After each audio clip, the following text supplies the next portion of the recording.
We are live. All right, y'all. Give us a second or two. We're going to give time for the people to come in. Y'all just going to hear us talk a little bit. We're going to at least let it get up to a few views before we start the show. So, man, so I really appreciate you coming on tonight, Brother LeAndre. Oh, man. Yeah, man. It's my pleasure, man. I'm glad to be here. I don't appreciate it because you didn't come on while I was on here. You waited till I left. You know, that just means I ain't got to watch you eat. That's how you play it, brother. Yeah, I was fully expecting to finish that box of Cheetos, but I guess it's all good. So, but y'all have a great show. Do your thing. I'll be watching. Hopefully, if the wife let me, I'll come back in and get a question or two in. Let me say it now. Salute, and I appreciate you coming on, bro. All right, man. Appreciate it. All right, later. Right. Peace, my brother. Hey, y'all. Hey, we just gonna sit up here for a second, just give our little spiel and wait for the people to come in, man. Tonight, we've been broadcasting our week on the shows that we've done, and we've let y'all know that Brother LeAndre will be in the building tonight. So, hey, y'all say y'all want to smoke. Y'all say y'all into it, man. I'm gonna let my brother give his background on who he is when we start the show, but I just want to let it be known, man. People in this community appeal to scholarship, they appeal to academia, they appeal to experts. What we do over here in this community, we debate, we have discussions, and a lot of what we do pertains to what people do in the courtroom. Tonight, we have a brother who is involved in those things. He's a law student. So when it comes to academia or any of those things that's pertaining to what we do, we can consider this person somewhat, if not a expert in this field. I've heard a lot of people use logical fallacies, logic, skepticism, reasoning out of context. And neither of you that I've heard are lawyers or even studying in that field. Tonight, we have a brother in that field, man. I don't want to give too much away because the brother is going to tell you who he is. But hey, he wants to smoke. And I hope y'all ready, man. How you doing tonight, my brother? I'm doing good, bro, man. How you? Oh, man, I'm doing very well, bro. I've been knowing you for a while, man. And I'm really just happy to have you on the show tonight. I'm like a kid in the candy store with you tonight, bro. Yes, sir. Yes, sir, indeed, man. I'm really, really glad to be here, man. I'm actually thank you and Bianchi for thinking about me, having me on, man. I'm honored. Man, sorry, man. Hey, y'all, we got a good one for y'all tonight. Just give us a few more minutes. We're gonna allow for a few more people to come in, and we're gonna go and start the show, man. And I appreciate everybody who in the chat right now. And say, y'all been saying y'all want to smoke. Y'all been talking about this and talking about that. Hey, we literally got a brother in here tonight who's not running from no question. He's not running from anything. And I just hope y'all ready, man. You know, I just hope y'all ready, like real talk. You know what I'm saying? Let me go on and get on my social media accounts. Let me go on and share what's going on tonight. Get a couple of brothers who I know from the Christian perspective in the building and other perspectives and worldviews. And just give us about another minute. And we're going to go and start the show, man. Everybody, hit that like button on your way in. We'll appreciate you hitting that like button on your way in. Say, bro, I think we're going to have a real good show tonight, bro. Yes, sir. Yes, sir. Again, Brother LeAndre is in the building, man. In the building all day. We're going to get started right here in a few seconds. Say, all right. We got a few people in the chat right now. Okay. See it right now. Let me give a couple of shout outs. Shout out to the brother Walter Johnson in the building, my frontline brother. One of the first brothers I met in the group that Berean created, the woke community versus the Christian community. Walter Johnson was the first brother I hooked up with, man. We've been rocking ever since. So shout out to the FL bros. Shout out to the Paradigm Shift I see in the chat. Shout out to Brother Teddy. I know he's finna be in the chat. All right, just give us a few more minutes and we're finna go on and get this show started. Definitely. Man. Hey, bro, you ready for the night, man? Paradigm Shift have a diverse audience, man. So you might get questions from anything from an atheist all the way to a 5%er to a comedic to a Buddhist to anybody, bro. Yeah, man. I think so. I think I'm ready. I personally, I don't fear none, no comers, no questions, no none of that. So, man, I'm ready for it. Right, man. If God is with you, who can be against you, my brother? That's how I feel about it. Amen to that. Amen to that. Well, I guess we'll take about 30 more seconds and then we're going to get the show started. You know what I'm saying? So if y'all can hear it in my voice, I'm real excited about tonight. Like, I'm super excited. Like, man, you know what I'm saying? I can't wait till my brother get up in here and do his thing. You know what I'm saying? All right. Y'all just know that the Christian community, man, we are out here, man, and hey, we're not ducking nobody, no questions, no anything. This is my brother. He's a part of the one. Y'all probably heard me mention it a couple of times. The one is just a group of Christian brothers who defend the faith. You know, that's it. And we all for the one, the one way, the one truth, the one life, and that is Jesus the Christ. You know what I'm saying? And that's what it's about, bringing people back to Christ, teaching y'all this gospel. And then y'all know what it is. Mm-hmm. Right now.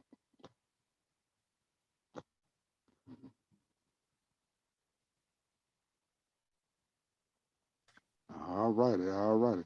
Well, we got a couple of y'all in the chat right now, so I guess we can go and get it started, man. Welcome back to another episode of Paradigm Shift TV314, where y'all know I go by the name of Nobody. I always trying to tell everybody about somebody who can save anybody, and that is Jesus the Christ. Man, today I got one of my bros I've been knowing for a couple of years now. I got my brother LeAndre in the building, and y'all know what we do on this channel. My brother know what we do on this channel. He's heard a couple of shows. He's heard a couple of non-believers say what they say. And he wanted to come on the show and address a lot of the stuff that he's been hearing. And he's not fearing any question, any comment. He does want to smoke.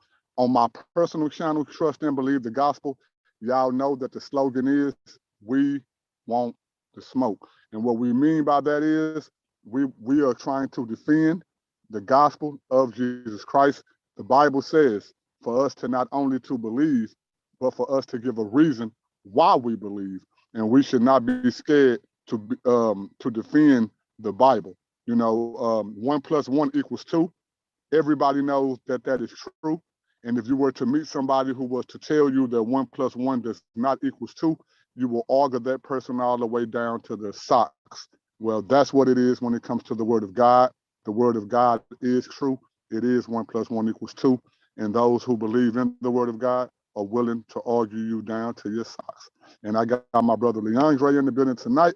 So without further ado, how you doing tonight, my brother LeAndre? I'm doing good and solid, man. How about you? Man, I'm doing great, my brother. You know what I'm saying? What's good with you? Man, not too much, man. Feeling good, living better, as the light-skinned prophet Drake once said. Just Hey, I like that, man. Well, hey, man. Without further ado, man, we're gonna jump into this, man. I'm gonna ask you a few questions, just to learn about your background, your history, you as a Christian, and get into what you're into now. And we're gonna take about 20, maybe 10, 20, or 25 minutes to go on and address that. And after we do that, we're gonna open up the chat and let the brothers and sisters come in, make their statements, and ask their questions to you. Since we know that you want to smoke, we ain't gonna keep the people waiting. We're gonna let them get right into it, bro. You okay. have any issues with that? Nope, no issues. All right, my brother. Well, to jump right into this, bro. Let's just start from the beginning, man. You were born. You have a mother. You have a father, just like everybody else. You were born. And let us know, what type of household did you grow up in, and to shape where you're at right now?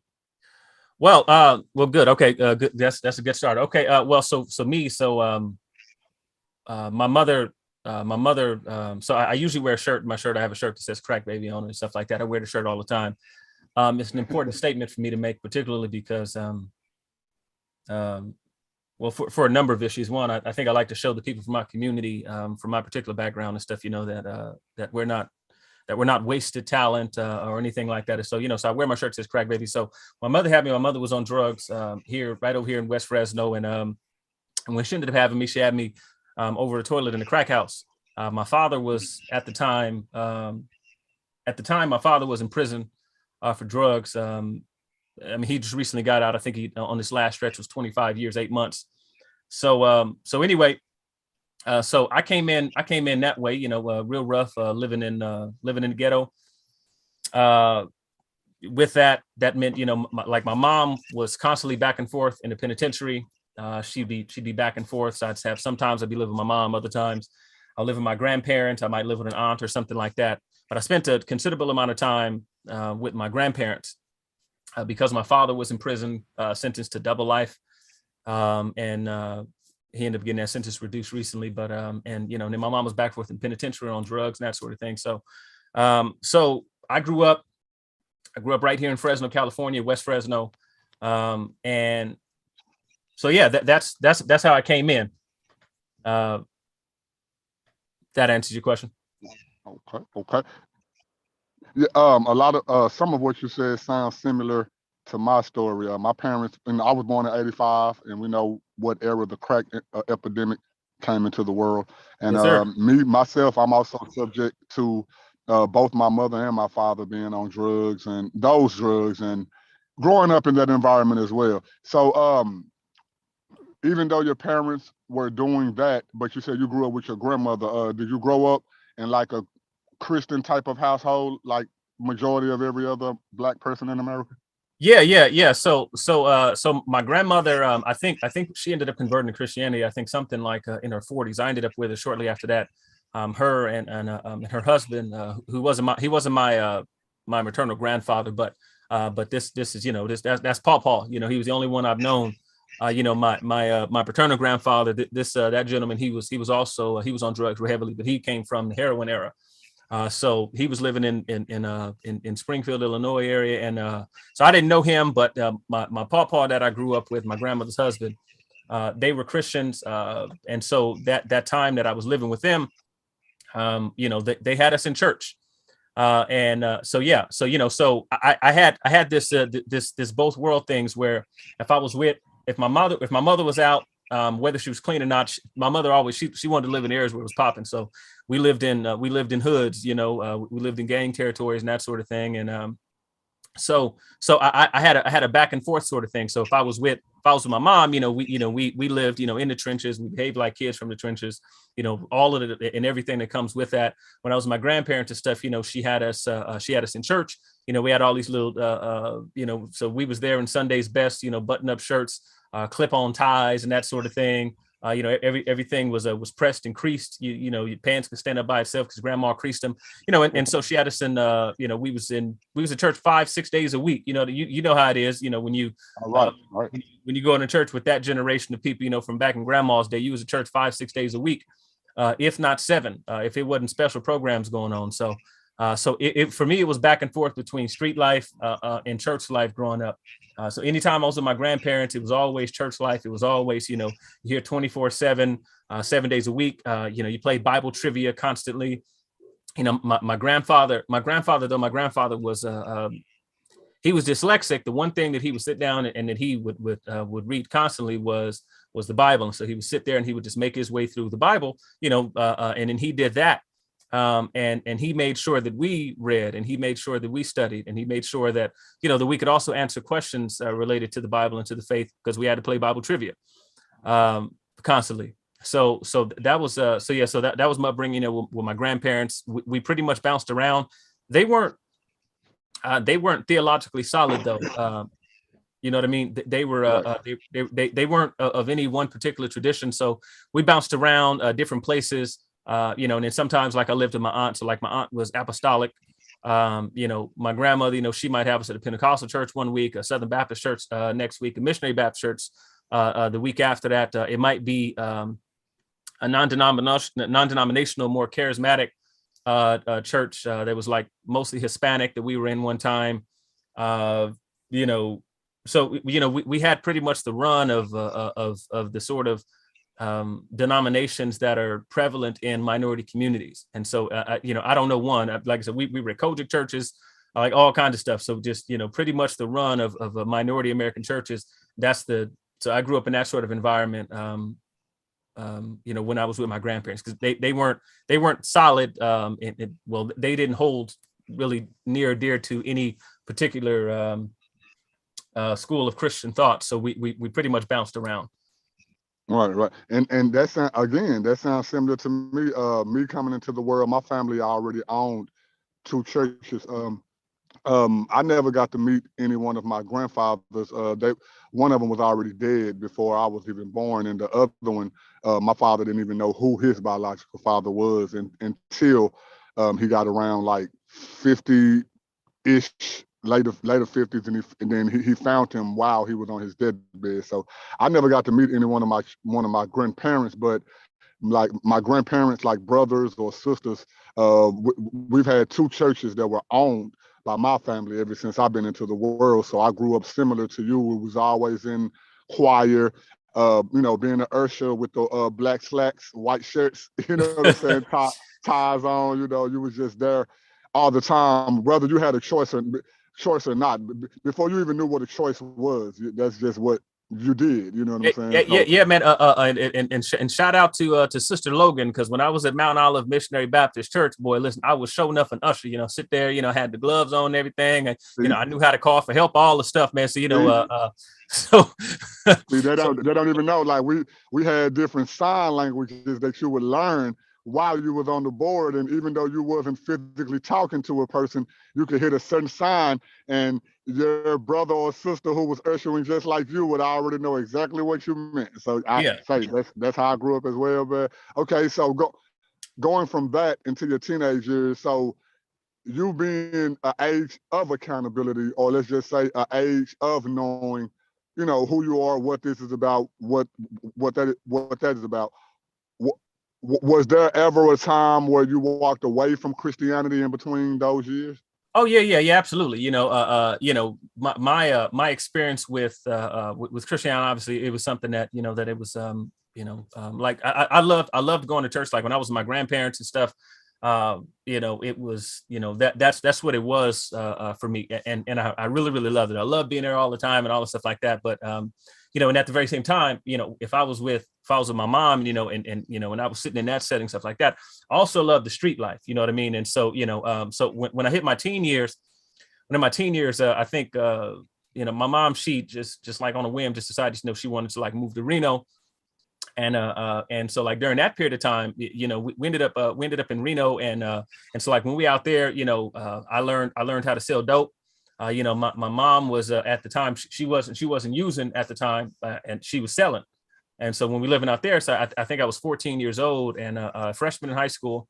Yeah, 14 years old. I was going to Reno High out there, and my mom was teaching me how to sell dope. And so at that point in time, you know, I mean, that was, you know, that was just good, just good, quick money, you know, that I was into. So, you know, we sold dope constantly. You know, I had a girlfriend at the time, you know, she sold dope. As a matter of fact, she sold a lot of my dope. I just gave her my sack, you know, and then she sold it. So a lot of times it's mostly risk-free. So, you know, so I had all of that stuff going on. So during that period of time, you know, it got really wild for me, you know. So, you know, in a lot of fights, you know, getting shot at, all kind of stuff, you know, we was probably into it with pretty much everybody in the city of Reno, you know, behind different women and all that kind of stuff. You know, my brothers might've been involved, somebody, my cousin. It was just us three that were up there, you know, us kids that was up there and stuff. So, you know, we ended up in beef and stuff constantly. So, you know, so then it was a whole lot of, you know, real heavy street life and stuff during that time. And then moving back to Fresno, you know, the similar pattern and stuff like that continued, persisted. You know, I'm living in the hood, you know, where, you know, I'm engaged in all of the normal activities and stuff that, you know, the hood kids would be engaged in. So during that time, you know, so I came back during that time, I think 16, 17 years old. My mom was like back and forth on drugs, stuff like that. We kept coming back and forth. And then when we did it back here, my mom shortly, because I came back at first of all, my mom came back shortly after that and stuff. And then I reconnected, with my grandmother. My grandmother asked me to come to church and stuff, and I'm going in there, you know what I'm saying? Fitted cap on, the baggy jeans, the whole nine, double ears pierced. I still rock double earrings and everything now. Me too. So, and I remember going into church that time, and and I hadn't been like really involved in church, for some time during that time, and I certainly wouldn't say I was a believer. It's not like I ever lost love for the church or anything like that, but as far as what it means to be a Christian, I certainly wasn't one during that stage, and I remember, man, walking in there to that church, man, and they had youth dates. That's why my grandmother asked me to come to the church that day, and I walked in there, my fitted cap on, man, and this older lady, her name was Sister Casey. Sister Casey seen me with my fitted cap on, man, and came right over there, and it was youth night, youth explosion night, and she was like, you can't wear that hat here in church. It's a Southern Baptist church, right? So you can't wear that hat here in church. And I'm like, well, I'm not taking the hat off. I didn't have no haircut, so the hat wasn't coming off. So, and I remember, she was like, well, if you don't take the hat off, you got to leave. And I was like, well, I tell you what, a deuce is it, because I'm out of here. And I remember going out to the foyer, and I remember meeting the youth pastor at the time. I didn't know him from a can of spray paint. And he was like, hey, man, why are you standing outside? I was texting my grandma like, man, you got to take me home, because, they tripping. They don't want to let, they don't want to let a fly Negro, wear his hat. You know what I'm saying? And so I ain't taking it off. And he was like, man, you go back inside. I mean, you tell him I said it's good. So during that point in time, and I started to get my church attendance and everything like that back, but I still wasn't committed. It wasn't until I was 19, when I would say that, that the day that the real change happened. I ended up in some legal trouble. I was sitting in Fresno County Jail. I got arrested for a murder charge, and so I'm sitting in Fresno County Jail at that point in time, and I had known, I think for some time, that I really needed to get right, really needed to be right. At that point in time, I think I had pretty much just resolved, that, this is where I'll probably sit. And I remember I was laying, they had me in a solitary confinement. I'm laying there and I'm praying on the floor and really talking to God. Like, if I got to stay here forever, for whatever reason, if I got to stay here for the rest of my life, it's good. I just want to serve you. I just want to love you. I just want to be serious. I recognize that, that I haven't really been following. So I think that was the real date of my transformation. Obviously, I was able to draw on the sort of stuff that I had, in my youth and upbringing, the way Paul says of Timothy, remember what you have learned from the days of your youth, from his grandmother. So I was able to draw on all of that stuff and stuff that I knew, and I decided that day, that I was going to be committed. Shortly after that, I ended up, out of jail.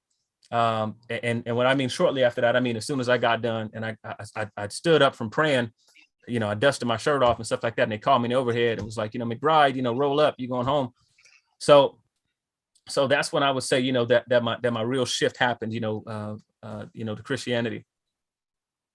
Okay. So going from growing up in somewhat of a Christian mindset, but not knowing all the essentials to everything, and then going to jail, and then finding God and building your base of your worldview around Christianity, what made you wanted to be one of those people to defend the gospel rather than, a person who just sits in the pulpit and preach the gospel? Well, yeah. So here's what ended up happening, right? So at 19, that's when, which was in 2008. It was 2008. But anyway, so when that happened, right, I was basically all over the place again. I came from with my Christian upbringing and stuff. They weren't theologically solid. I ended up in this weird little sort of cult, I guess I would call it. I don't. Yeah, I guess cult is the best definition for it. So anyway, man, I now I feel like, okay, cool. I'm saved. I'm in the faith and stuff like that, right? And I got this group of Christian friends, and man, and we were like legit, like on fire. I mean, you know how like new Christians be, man. They be legit like on fire. like immediately, right? And but really lacking discernment. And so, man, you know, we ended up in this little group. It was called Move. And during that group, man, you know, we was into all kind of stuff, man. We were mostly charismatic. We ended up at a church that was following it was a church called the River here in Fresno, and it was they followed basically the Bethel Church in Redding. It was an offshoot of the Bethel Church in Redding, you know, that church out there where they tell people, if you're a real believer, you know, then you won't be sick from disease. You should have enough faith, to be healed. Right. So the church I was at was a spinoff of that church. Like it was legit. It was legit a church plant from Bethel Church in Redding. So the funny thing about it is the pastor of that church, he was the husband of the mayor at the time. The pastor Swearingen, and his wife was Mayor Ashley Swearingen. Anyway, long story short, so I ended up in that, man, and so many questions came up, and so during that time, I'm really trying to get back into into really reading this word and stuff, and we're doing so much, man. We're watching all of these weird movies. It was a movie called like The Finger of God, and it's like a really really heavy like over the top, like, in no disrespect to the charismatic brothers, because I don't think that this video is like characteristic of what most people in the charismatic movement believe, but it was like way out there. And so, we're watching this stuff, we're going around, we think we can do all of this stuff, we're sitting in the living room around my homeboy's fireplace, and we're trying to start fires at our mind, man. Like we was into some real weird stuff, thinking that it was Christianity. So I started raising questions, I guess, in the group based on the knowledge I had of the Bible and stuff at the time. I'm asking questions stuff, and mostly what I'm getting is attacks and stuff from the people who are in my group. And all I did is it just pushed me really to study further. And then I realized my ignorance on the subject and stuff. Like I would have people challenge me and ask me questions about stuff, and all it did is it made me realize my ignorance when I could not like give even like a modicum of an answer.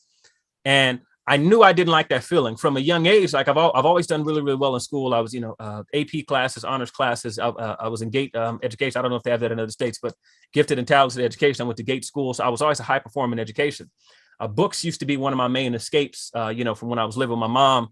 And we was going through like nonsense. Like I used to like read books and stuff and really get inundated with the book and really like engulf myself in the knowledge in the book, or become in my mind at least characters in the narrative, because it helped me to escape, the reality that I had to come back to. I was never into like drugs and alcohol and stuff like that. Like I was never like an addict of any sort. I didn't like that stuff, but I loved to learn. And so I applied that stuff to the scriptures, and I knew I didn't like the feeling of being manhandled by people because I didn't know answers to questions, and I didn't even know where I could go look. And it's not as if you're always going to know the answer to every question. It's, it's one, you might not have an answer to every single question that's being asked. And then two, it's a lot about, at least knowing where to go to find the answer to the question. And I knew I didn't like that feeling. And so that fueled me to get into study. Shortly after that, I think it was 2010, actually, the end of 2010, I was at a church. And I started. I was at a church, in the church I was at. A shout out to the to the New Beginning Community Baptist Church. I was at a church there, man, and I was in ministry. I was in ministry over there, so I was one of the associates over there. We were, there's like videos and stuff like that. Like I think the church, they pulled most of the video stuff down off their website to put new ones up and stuff. But there's like video stuff I got of giving sermons. Like I got my certificate somewhere over there in my file cabinet. From when I got my license to preach and all the stuff like that. But again, even in that, one thing that I knew that I didn't want to be like the older church generation, in that a lot of them couldn't answer questions. Right. Because like when I was running into these and I was getting beat up by these people asking me questions, I would go ask, grandma, or I'd ask these people who've been in the church 40, 50 years. And a lot of them couldn't give me an answer to a question. And I just knew, I said, well, let me at least try to shore myself up in this way. So that's the stuff that fueled me to study. I think I took the money that I got from my first sermon. I bought all books with it. They took up an offering, and I went and I bought nothing but books with it. I spent every single dime on books, on nothing else. And so a lot of your background. We can see your background right there. Oh yeah. So and this ain't even behind me. This ain't even half.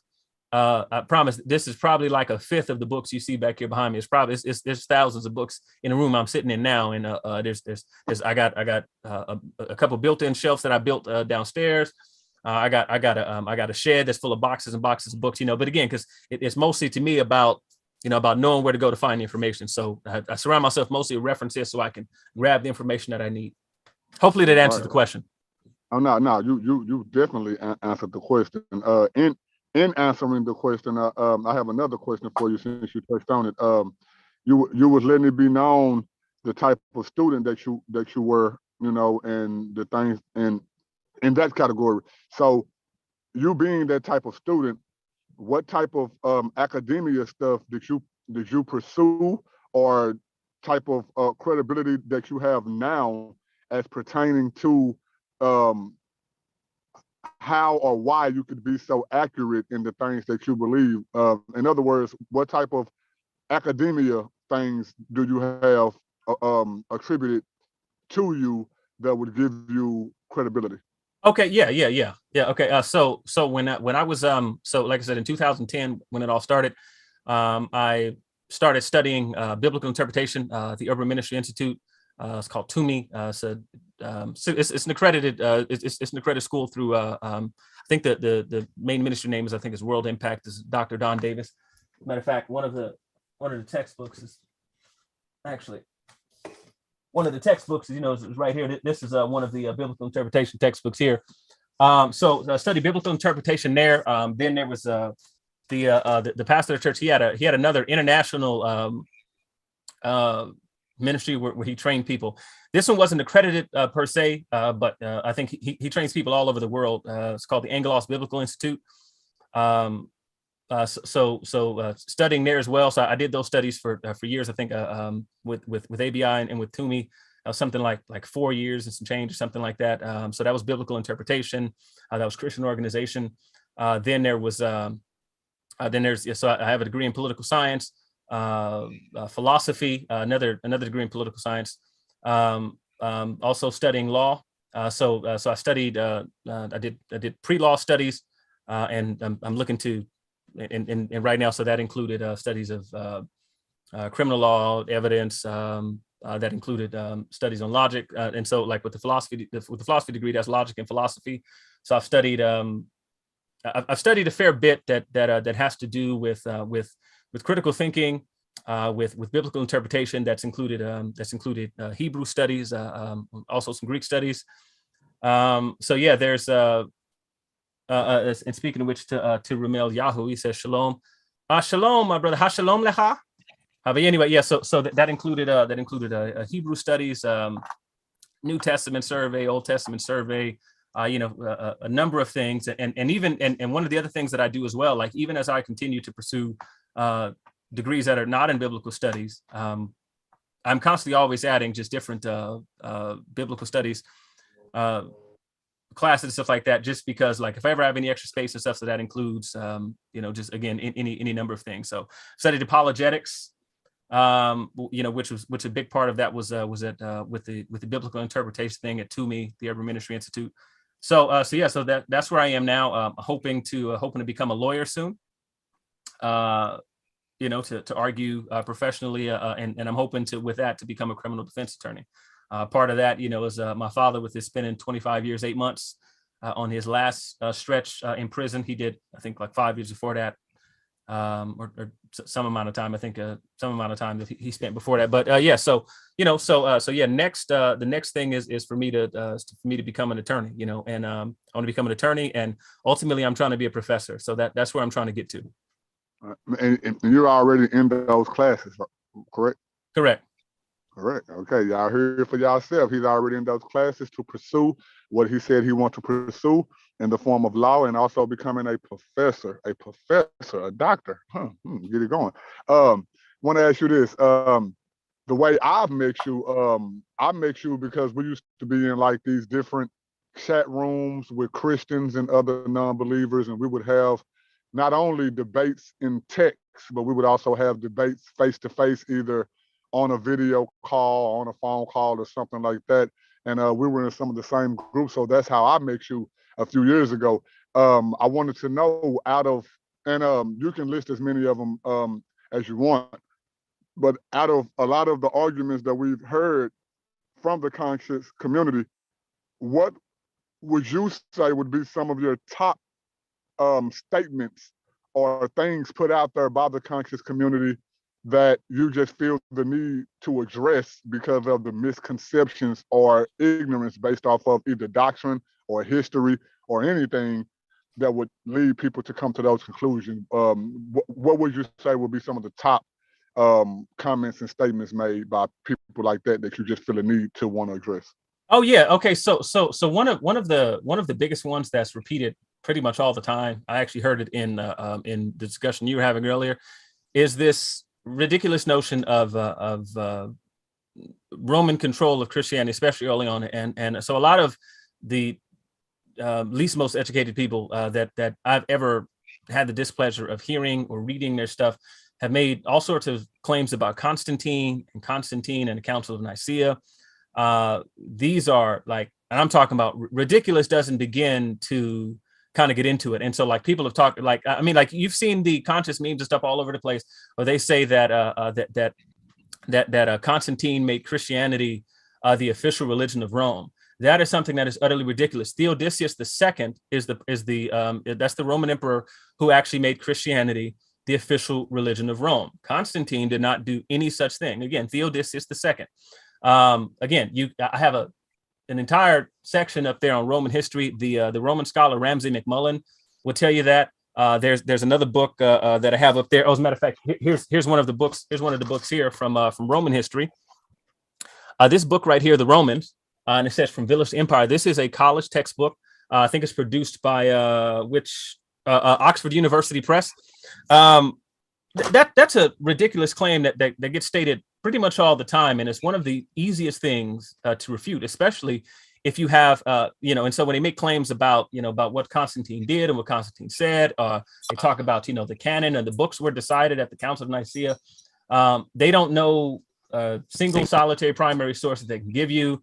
They don't know about Eusebius's ecclesiastical history.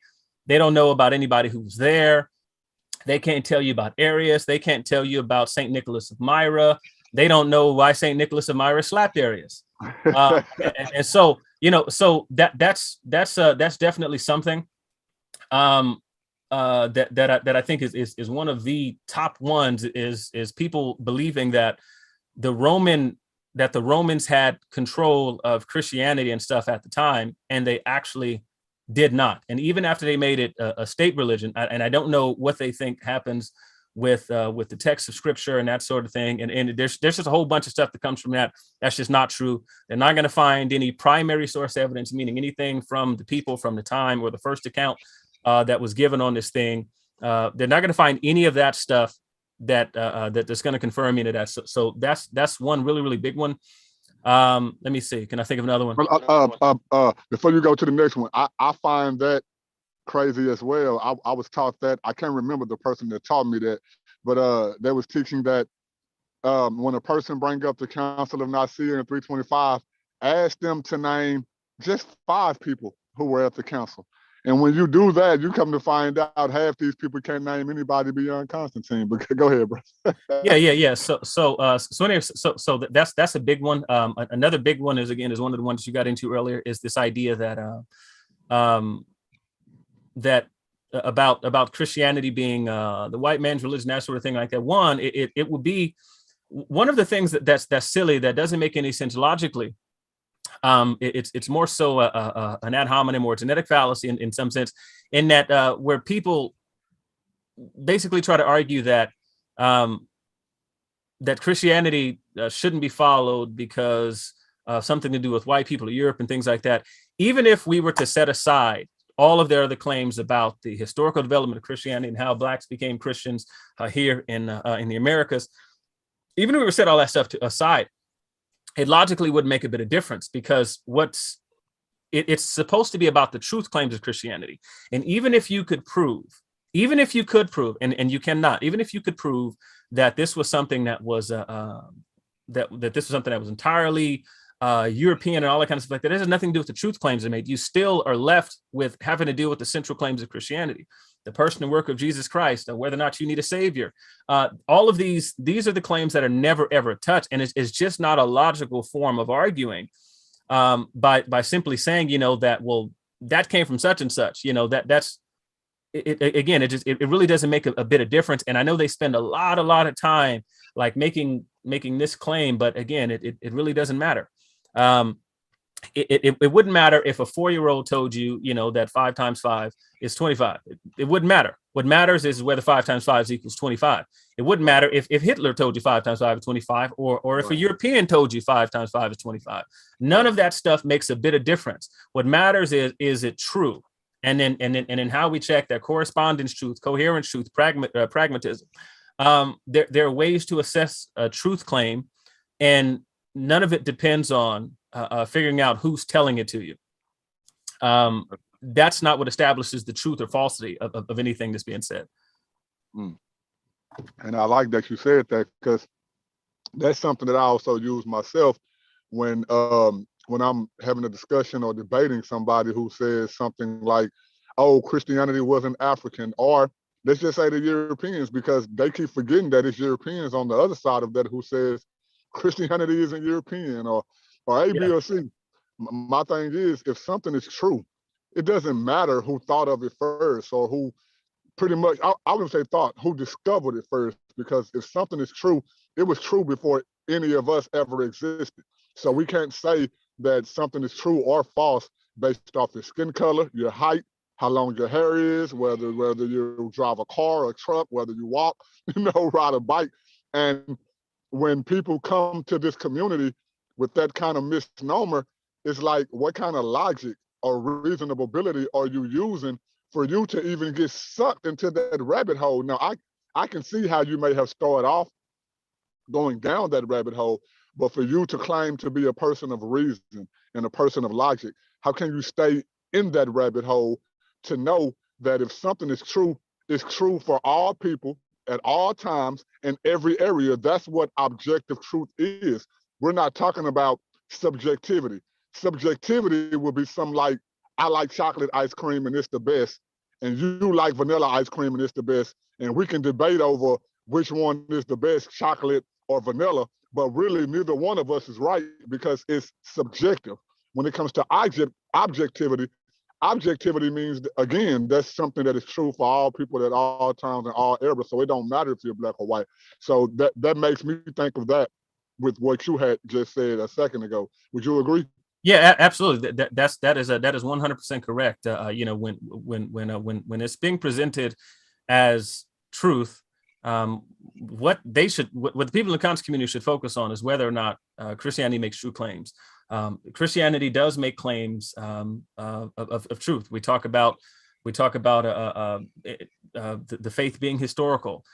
We talk about all sorts of things like that. We talk about things that can be tested, falsifiable claims, and falsifiable meaning things that you can come and you can check and you can see for yourself, and believing to give evidence and stuff for that. And so where they should focus is that, instead of like saying that that because they did such and such, that we can't do such and such, and that again, that's just that's really, it's not a reasonable way of arguing anything.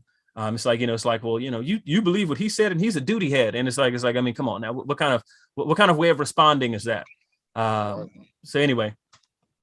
Hey, I just want to say this. We got a sister that just came in the building. She is a believer. We've dropped the link in the chat.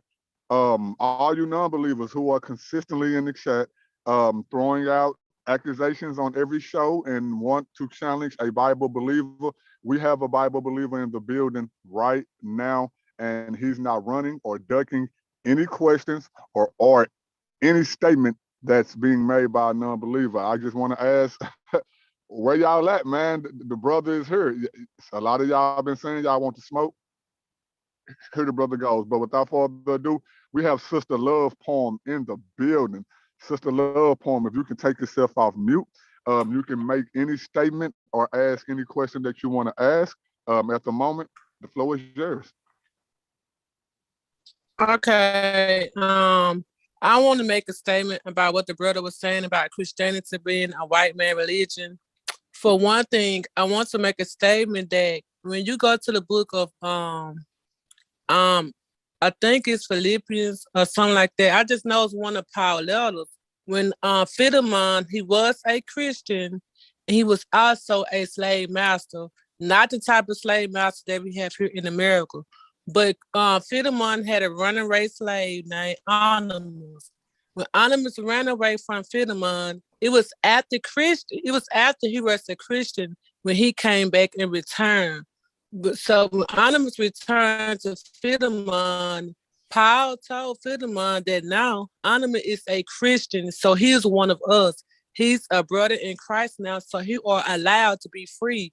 So in order for so what I wanted to say was being a slave, being a Christian, slavery had nothing to do with forcing someone to be a Christian or forcing someone to accept Jesus as Savior. Because from a historical point of view, a lot of our ancestors, they became they saw Christianity through slavery. You know, that's how they found Christ, through slavery. When you listen to some of the slave master songs, You kind of dragging on us a little bit, used sister. biblical language. I thought they were okay. You can hear me now? Yes, Hello? yes, ma'am. Yes, ma'am. Okay. So I thought they were slaves that were using code songs and the slavery songs that let them know that they knew who Christ were. You know, so it was through slavery that most of our ancestors sought Christianity. LeAndre, you want to respond to that statement? Yeah. So particularly one of the first things that she said when she was talking about Philemon and Onesimus. So it's one, and that's one of the other really big misconceptions regarding the Bible and slavery, and then.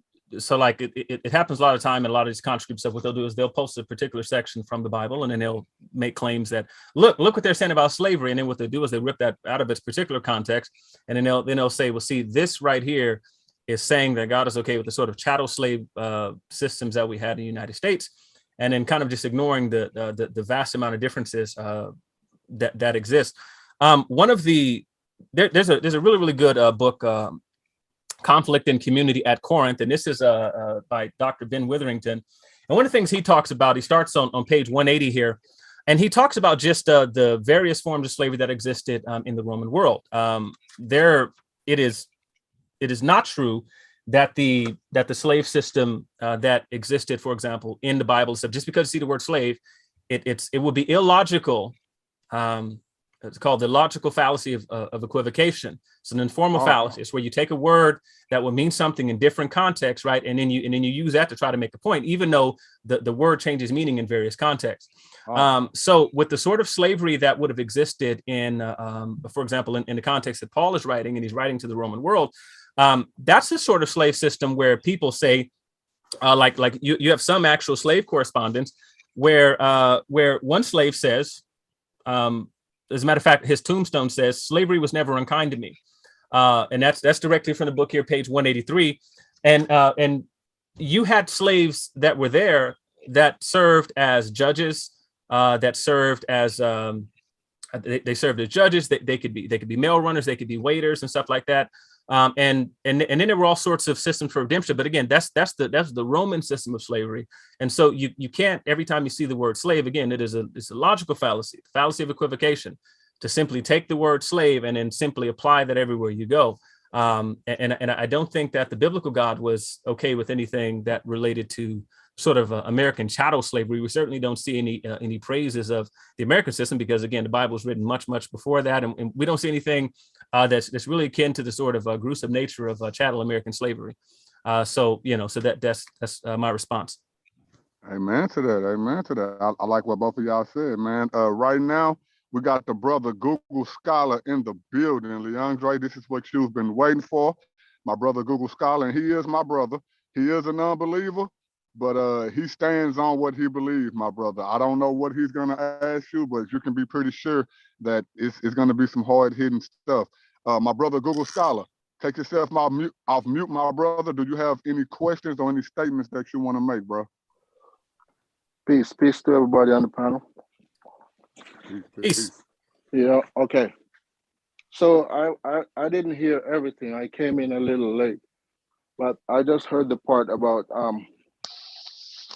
whether it matters where the religion or the Bible came from. And I can agree on that point. It matters not where it came from. All that matters is the truth of it. So with that in mind, would it be a fair assessment to say that if the Old Testament was something false and completely made up, or was wrong in some sense, and the same ideas are in the New Testament, would it be logical to conclude that if the Old Testament is false in that sense, then the New Testament would be? I would say so. If it depends on the if the New Testament passage depends on the Old Testament, then yes, I would say so. Oh, okay, that's fine. All right. So I don't know.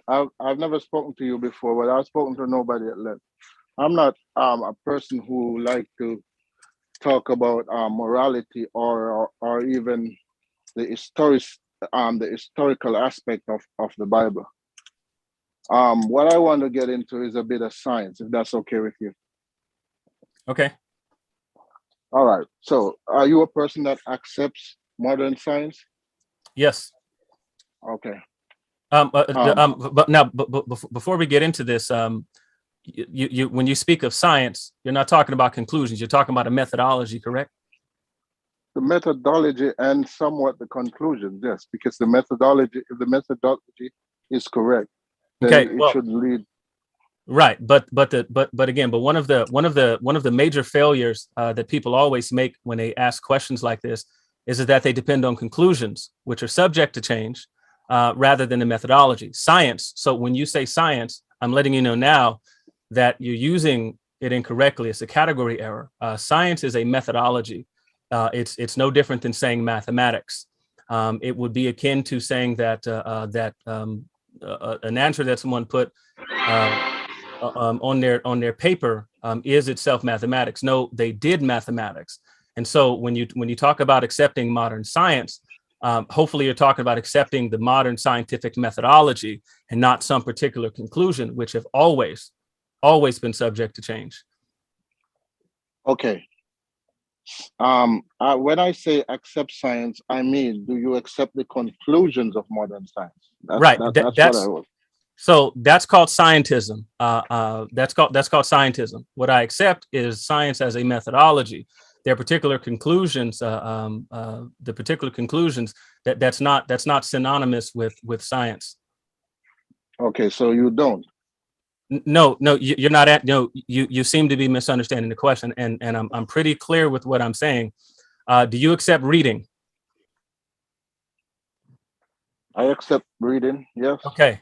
Do you accept the conclusion of people who read? Not always. Okay. Thank you.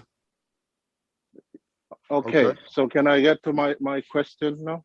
Anytime. Okay. The Bible in the book of Genesis determined that there was a flood that covered the entire planet. Right. Okay. According to the conclusions of several branches of modern science, that would be incompatible with what the science concludes. Mm-hmm. Do you agree with me so far? I would agree that several people have concluded that several people from several fields of science have concluded that the biblical narrative is incompatible. Okay, maybe I should phrase it a different way. The consensus of the different fields of modern science has concluded that it's incompatible with the idea of a global flood. Mm-hmm. Correct. Okay. So do you accept that consensus or you don't? No, I don't accept that consensus. Okay.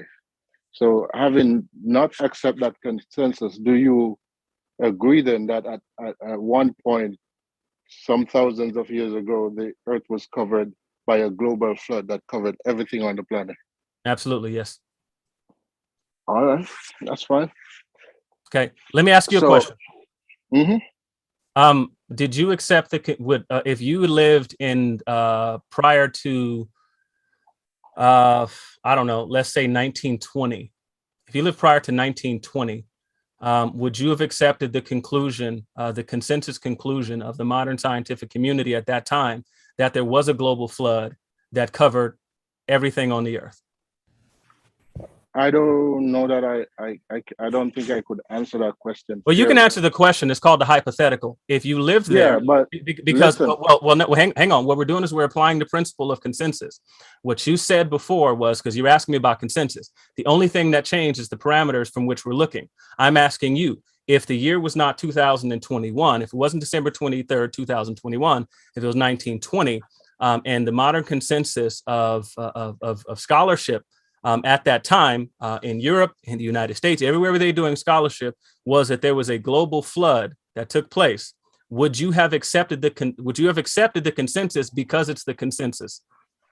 I'm telling you, I would be unable to answer that hypothetical. I probably would, given that I do accept the consensus now, but that's a very sticky hypothetical because there was a time in the modern era where I did accept that the earth is covered by a flood. I was a believer in the flood at one point. So to ask me that question, I couldn't answer you that directly because I don't know. But I say the best I can say, I probably would have. Okay. Real quick, Leondre, I want to give you a chance to respond to that. Google Scholar, stay on. We're going to move to the next person. We literally have a lot of people waiting in line. Leondre, go and respond to that real quick. Yeah, so I think and one of the things that hopefully Google Scholar, one of the things that I hope he'll check into is there have been there's a number of things that actually lend to the fact that there's a global flood. As a matter of fact, I was just reading an article that a brother posted that could at least lend some credence to the fact that there was a global flood, and it's the existence of fossilized tilapia in the Saharan desert. There is, for example, the work of Robert Ballard and Dr. Bill Ryan. Their work, for example, examining the Black Sea deposits and showing that the Black Sea, and one of the things that they've done is they've examined, there was a book I was reading in particular, they were examining primary source evidence, and it's one of the things that I think Dr. Bill Ryan was getting to, but primary source evidence from different people groups around the region of the Black Sea.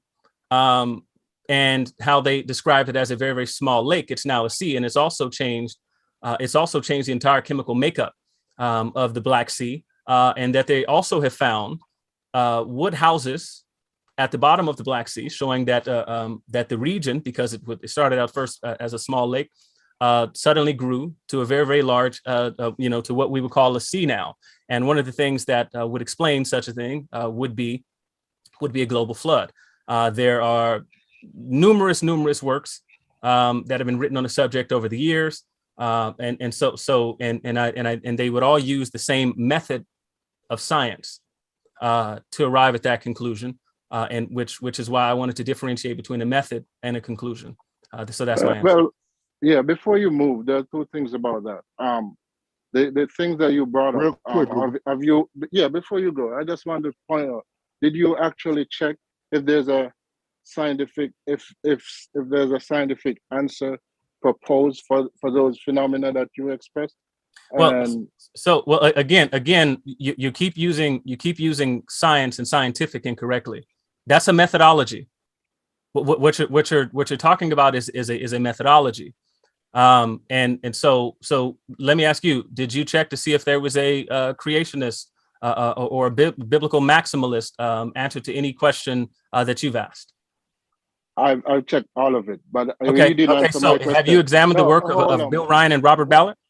Hold on, you didn't answer my question. You asked me a question. I asked you a question. You didn't answer. You proceed to ask me a question. You need to answer my question. I told you that your question is not a valid question because you keep using the word incorrectly. You keep using. Okay, forget the fact that I used the word correct. Did you check if there's a counter argument to counter the arguments they made? Did you check that? Yes. And Okay, you didn't start find that, any. start that. Tell everybody, let's stop right there. Google.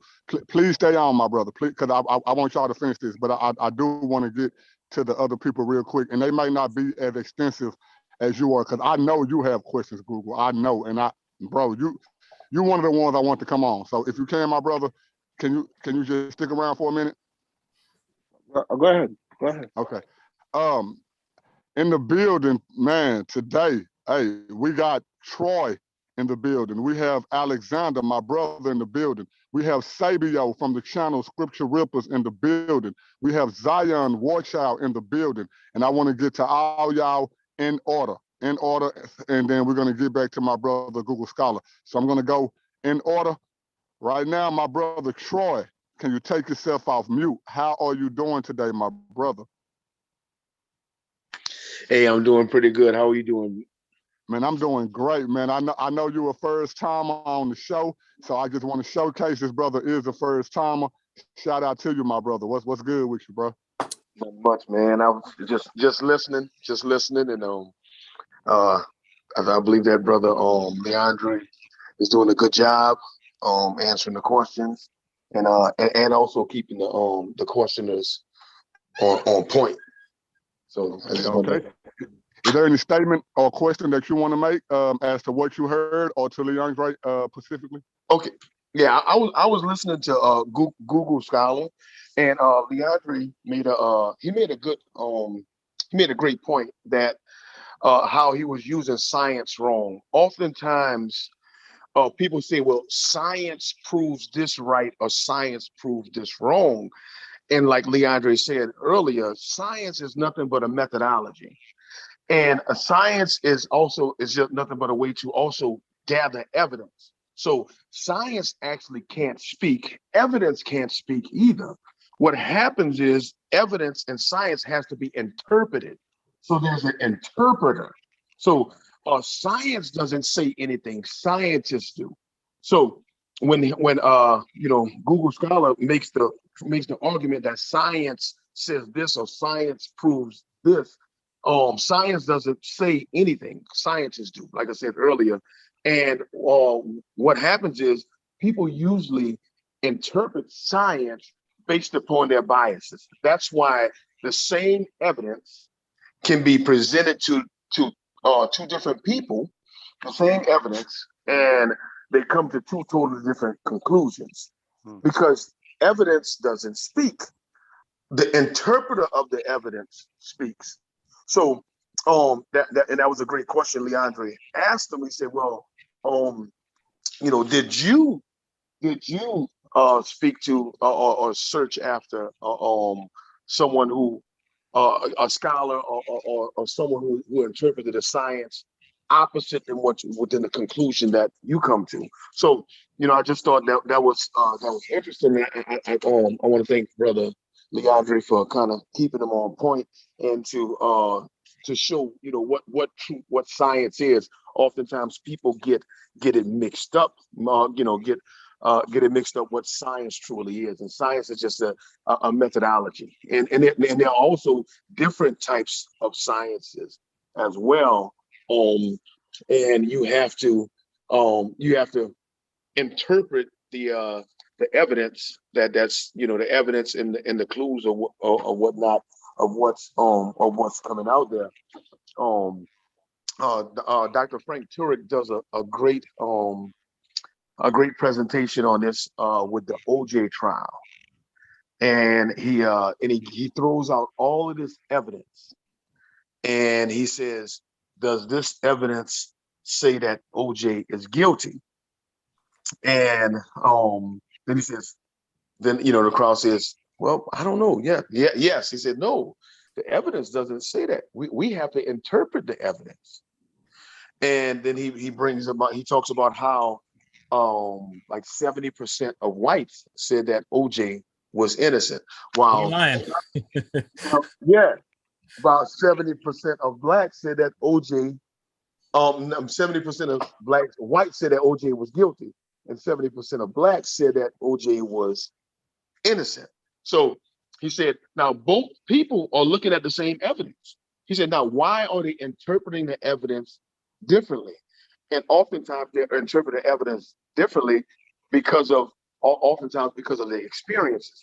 Many atheists, many scientists, they go into the science, the methodology of science with a bias that God isn't real, that the Bible is fake, or that the Bible isn't true. So that actually begins to cloud the way they interpret the evidence that they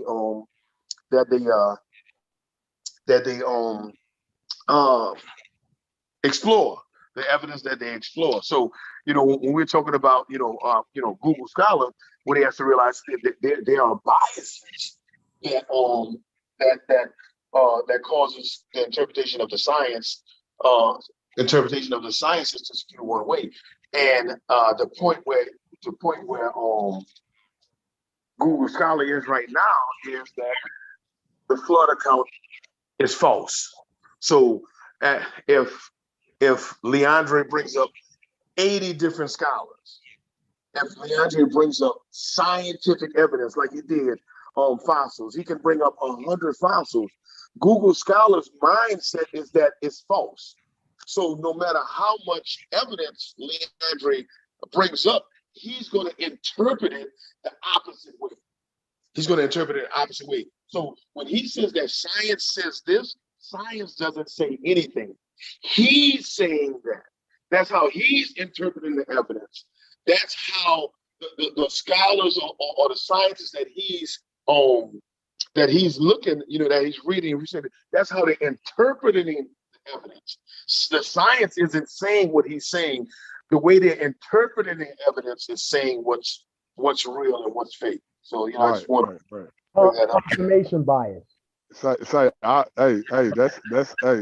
Troy, man, I gave you how they said Corsair blunts because I know you were first timer on the show. I really hope that you don't be a stranger to the show, my brother, man. You're willing to come on, speak your speech, teach what you teach in any time, bro. And I really appreciate you coming on tonight, bro. Like real talk, bro. All right, man. Thank you for having me, man. Right. LeAndre, do you of course this is your show. Do you want to address anything Brother Troy said tonight? Yeah. I just want to respond. Yeah, I want to say that yeah. So I agree 100% completely with everything Troy said. It was funny. There was a in a sociology class that I took. It was really interesting because there was one segment.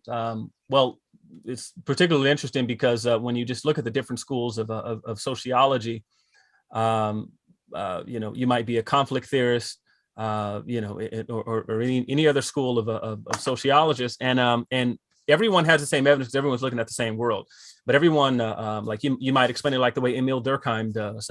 You might explain it any number of ways, and everyone's using the same exact evidence. Because they're all looking at the same world, the same people groups, all this kind of stuff, and it's being interpreted a number of different ways. One of the chapters that we went across in my sociology class was we were talking about the subject of biases, and it was interesting because they talked about the fact that they've done tests to show this. They gave the same exact evidence to a bunch of different biologists. And each one interpreted each one came to different conclusions using all of the same exact facts. And so again, this is why we have to be clear on the fact that this is something that's a methodology. Science is not a conclusion. Science is a method. Again, no different than speaking of mathematics or pretty much anything else. I don't care if you're talking about philosophy, talking about mathematics. There are methods of doing something, and so every time someone talks about science is, again, as Troy says, science doesn't really say much of anything. And then there's the issue as well, in the bandwagon fallacy of just going with something because it's the consensus. What should persuade us is the weight of the evidence.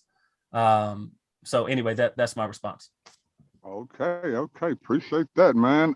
In the building tonight, we have the founder of Soldier for Christ, founder and co-host, Alex Perry in the building.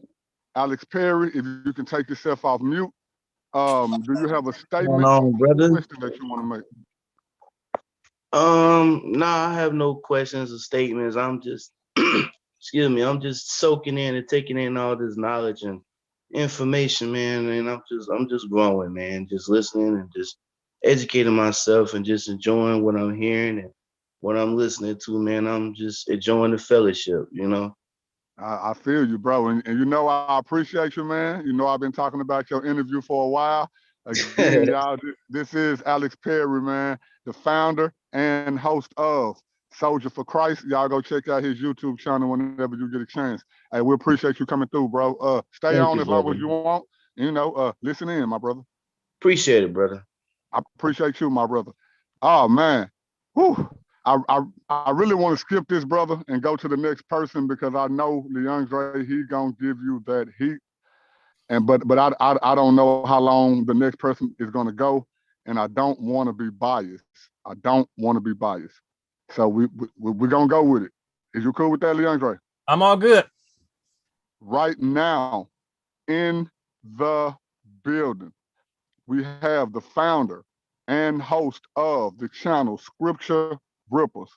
We got brother Sabio in the building. Sabio, my brother, take yourself off mute, make a statement, or ask any question that you want to give, and I'm going to show you tonight that I'm not being biased, my brother. All right. Well, Just respect the host. Go ahead. all right. I got you. Peace. Peace, everybody. I want to do a few things here. I'm gonna read some definitions of some things because there's been some things said that really needs to be cleared up, especially about science. That science doesn't prove anything.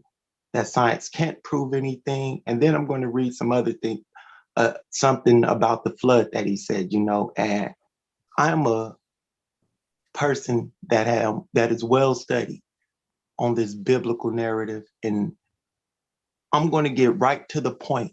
And once I do, I want you to address exactly what I read and nothing else. All right. So the first thing I'm going to do, I'm going to read the Scripture Ripples in the building. about science. All right. Science, knowledge about the natural world that is based on facts through learned experiments and observation. An area of study that deals with the natural world as biology or physics, a subject that is formally studied, the study of the science of linguistics, something that can be studied and learned. Okay, science. That is science, okay?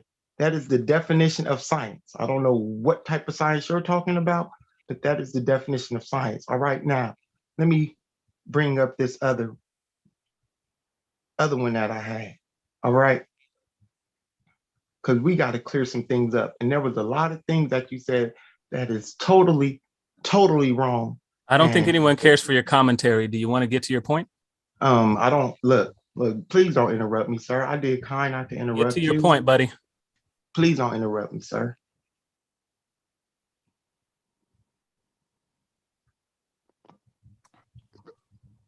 All right, so, all right, I had to pull it up because I had to get to it real quick. So flood geology, also creation geology or diluvial geology, it is a pseudoscientific attempt to interpret and reconcile geological features of the earth in accordance with a literal belief in the global flood described in Genesis 6-8.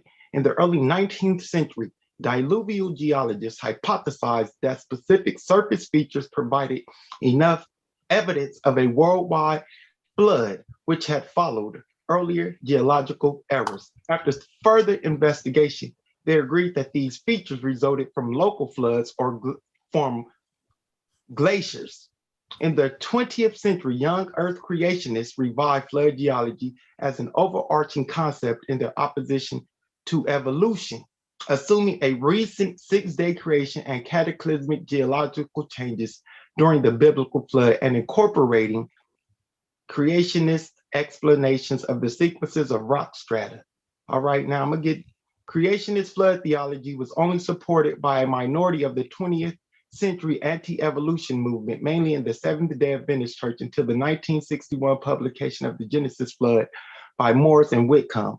Around 1970, proponents adopted the term scientific creationism and creation science Proponents of flood geology hold to a literal reading of Genesis 6:9 and view its passages as historically accurate. They use the Bible's internal chronology to place the Genesis flood and the story of Noah's Ark within the last 5,000 years. Scientific analysis has refuted the key tenets of flood geology. Flood geology contradicts the scientific consensus in geology, stratigraphy, geophysics, physics, paleontology, biology, anthropology, and archaeology. Modern geology, its subdisciplines, and other scientific disciplines utilize the scientific method. In contrast, flood geology does not adhere to the scientific method, making it a pseudo-science. All right, so we understand, I understand everything that you're saying, and so does Google Scholar. But the one thing we cannot do is try to make things fit where they don't fit. And this flood, there is no evidence. As we know, there were pyramids that was in existence at the time of this flood. Now, why none of these pyramids have no marks, no flood damage? They would, as with some of these mountain ranges that have been around for ages. There's just not enough evidence. We understand that you want to believe, and that's cool. Just don't mix up history and geology and science with the Bible, because it doesn't work. LeAndre, Sabio, do you have a question, or you were just making that statement?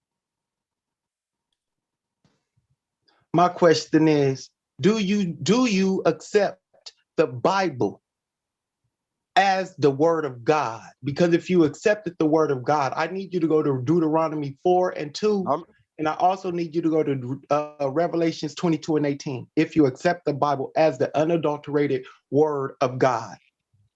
Okay, so he made a statement, and he asked you a question, LeAndre. The floor is yours, bro. It's your show. It's your show, okay. Bro. Okay. So one, again, one of the things that happens all the time is that people do is they'll, as I think we heard that he was doing, you type in something on Google, and then he'll just come back with the same recycled argument that we heard previously from Google Scholar, is that the consensus is that there was no global flood. And again, what he read does nothing but solidify my point, because again, as I said, science is a methodology. Science is not a conclusion. It is stated, the claim was made that there's no scientific method in sort of a diluvian sort of flood conclusions, but that's something that's not true.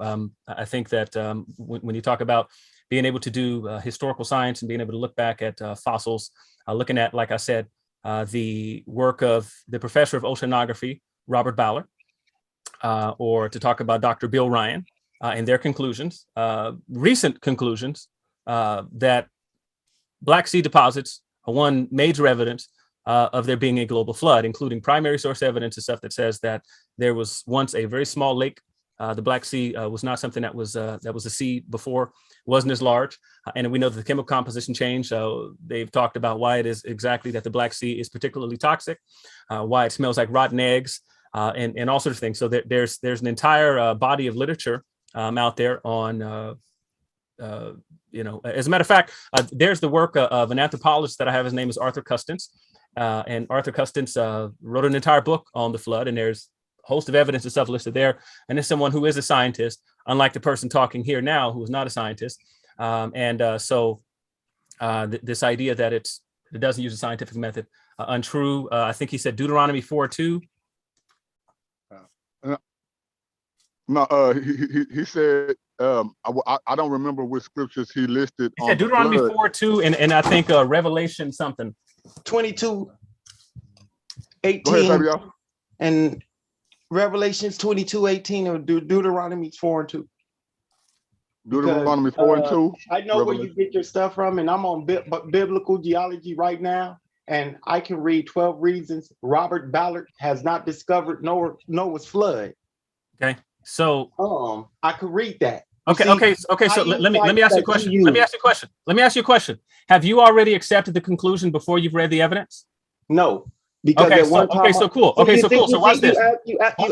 Hang on. So let me tell you, because one time I believed the flood. I thought the flood was real too. Because that is irrelevant to my question right now. My question is right now. You said so. What you did is you Googled, and you've already come back. And I can read. I've been researching it. Come on, y'all. Decorum. Okay, so tell your boy, let me talk. Go ahead, Leandre. It's your show. Today. This is what you don't know. Don't assume anything. I know. Last time you said you were a scholar of Paul, and then you came in and you butchered everything related to Paul. No, I didn't. You came in. Yes, you did. I was on live. I was in the comment section. Bro, everything about Paul I said is true, and the majority of the scholars. Hold on, wait, everybody, wait before we get on Paul. Okay. Wait, pause. Okay. So before we get on Paul, okay. Hold on, wait. Everybody pause. Everybody pause. Not just no one person. Everybody pause. This is Leandre's show, and so that we can move it along.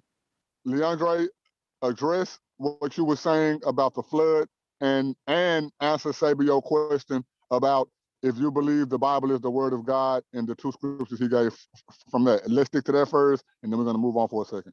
But before we do that, let me address the founder is in the building. Pianki Patah Montun Nefram Amtumun Ra, he's in the building. So just let y'all know that. But Leandre, let's do that, my brother. Go ahead. Okay. So in either case, related to the flood, I have a question for the brother. What did you think of Dr. Bill Ryan's conclusion? What did you think of his study? I actually thought it was pretty good, but I thought he actually left some things out. And Dr. Bill Ryan? Yes, I thought it was pretty good, and it was pretty interesting. What was the name of his study? I don't remember it. It was so long ago that I watched it. Oh, no, it wasn't anything to watch. So appreciate that. Thank you. There's not a YouTube video on it? Yes, it is. Because I can go pull it up. No. Okay, watch this. Okay, thank you. Okay, go ahead, Leandre. Okay, so anyway, so yes, I believe the Bible is the word of God, and I guess we can get into his verses now. Oh, so anyway, to make the point, this is what we were talking about earlier, where people aren't persuaded by the evidence; they approach it with a bias. And so what he did was he didn't go look up anything Robert Ballard said. He didn't go look up anything that Bill Ryan said. What he came back immediately was and said, I can look right here and I could see where it says 12 reasons why Robert Ballard hasn't discovered such and such. This is not someone who is a scholar at all, because scholars are persuaded by the weight of the evidence. So you're going to read the evidence. You're going to look at the evidence. If you're an oceanographer like Robert Ballard is, for example, you're going to do some study and then come to some conclusion. If what you do in response to something I say is not actually read the argument of the other side, and you simply say, I'm going to look for something to refute this, you cannot call yourself a scholar at all. You certainly couldn't be a lawyer. You couldn't even be a juror. You couldn't sit on a jury and say, hey, I don't care what evidence they show me, cuz guilty. Oh man. Okay. Let me say something. Go ahead. One thing you gotta recognize about me, sir. And I'm gonna say this, and I'm gonna be very brief. I had this before I met you. I had this before today. Robert Ballard, and a lot of these things that we talk about in these back chats. A lot of this information I already have. I've been having before I met you. I wouldn't have named my channel The Scripture Ripper if we didn't already talk about the flood, the Exodus, Noah, the whale, Jonah, Jesus, Paul. I would not have. So all these things, sir, what you're saying is appealing to authority.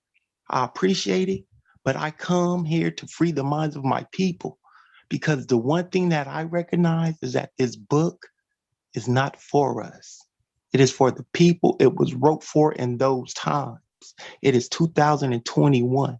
And if we don't recognize that, we're going to keep spinning the wheel. All right, peace. All right, Sabio, if you want to, my brother, stay on, bro, because people like you, Google Scholar, and others, that y'all are who he came for. If you want to leave, of course you can leave. I'm not being a dictator, but if you can, my brother, please stay on, bro. Please stay on.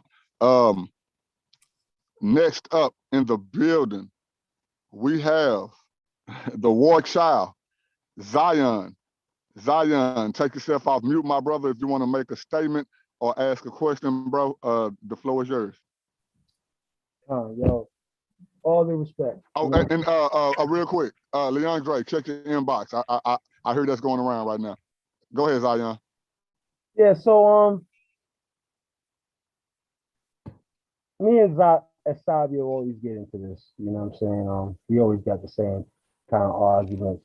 But the appeal to authority is when one brings a scholar's citations from, you know what I'm saying, whatever, you know, source that they want to argue, and assume that there is no opposing argument.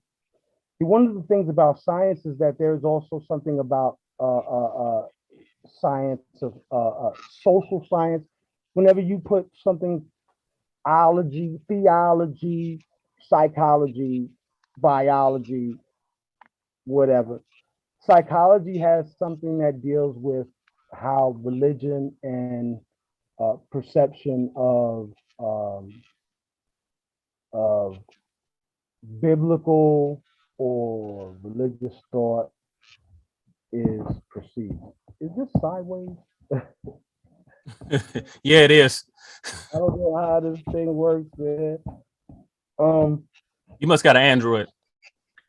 Yeah, so I got an Android. Don't clown the Androids. I'm praying for y'all, man. That's crazy. Don't clown the Androids, man. That's right. No, I'm on my laptop. I'm on this crazy laptop right now. So what I wanted to say was, one of the things is while I don't necessarily agree with the worldwide flood theory, what I do know is that throughout even scientific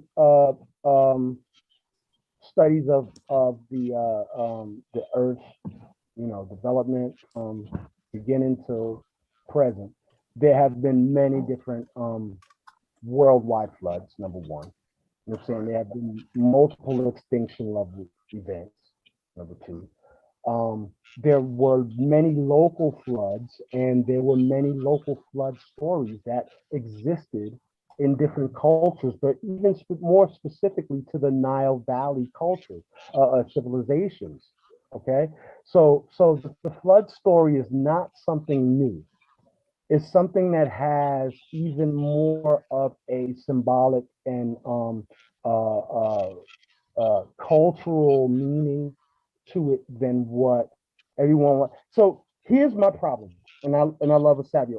Everything he said, he had great facts. I'm not taking nothing from that brother's scholarship. The problem is this: when we get into how human socialization, human theory, religious ideologies, folklore, traditions, allegories, etc., come into mind. That's a whole nother science of itself that is still relevant to how we perceive the world, how cultures perceive the world. So what's your question, my brother? So my question, and I would say this, am I asking it to my brother over here? Because I actually agree with this brother. It can be a question about anything, a question, statement, whatever. Okay, yeah. So that's basically my statement when it comes to like theological thought. Do you think that all of the stories in the Bible are literal, or are there things that have deeper context than the objective? Because one is looking at the profane, however, we're looking at what's also considered the sacred in human perception of religious ideology, religious stories. You know what I'm saying? Does that make sense? Yeah, it makes sense. I think I understand your question. Okay. All right. Say, we appreciate you, brother Zion, war child, bro. If you want to stay on, bro, you can stay on, and if you have another question or statement to be made, but we appreciate you, my brother. In the building, of course, the founder, Piyanki, Patai, Muntum, Nefram, Amun Ra. Take yourself off mute, my brother. If he eating, I'm not going to talk to him. I'm letting you know right now. If he chewing anything. Hold on, wait.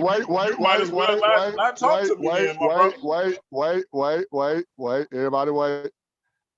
Anybody that's been following the dialogue, if you follow Facebook, you probably can follow Instagram. You probably could go back to MySpace. We don't know.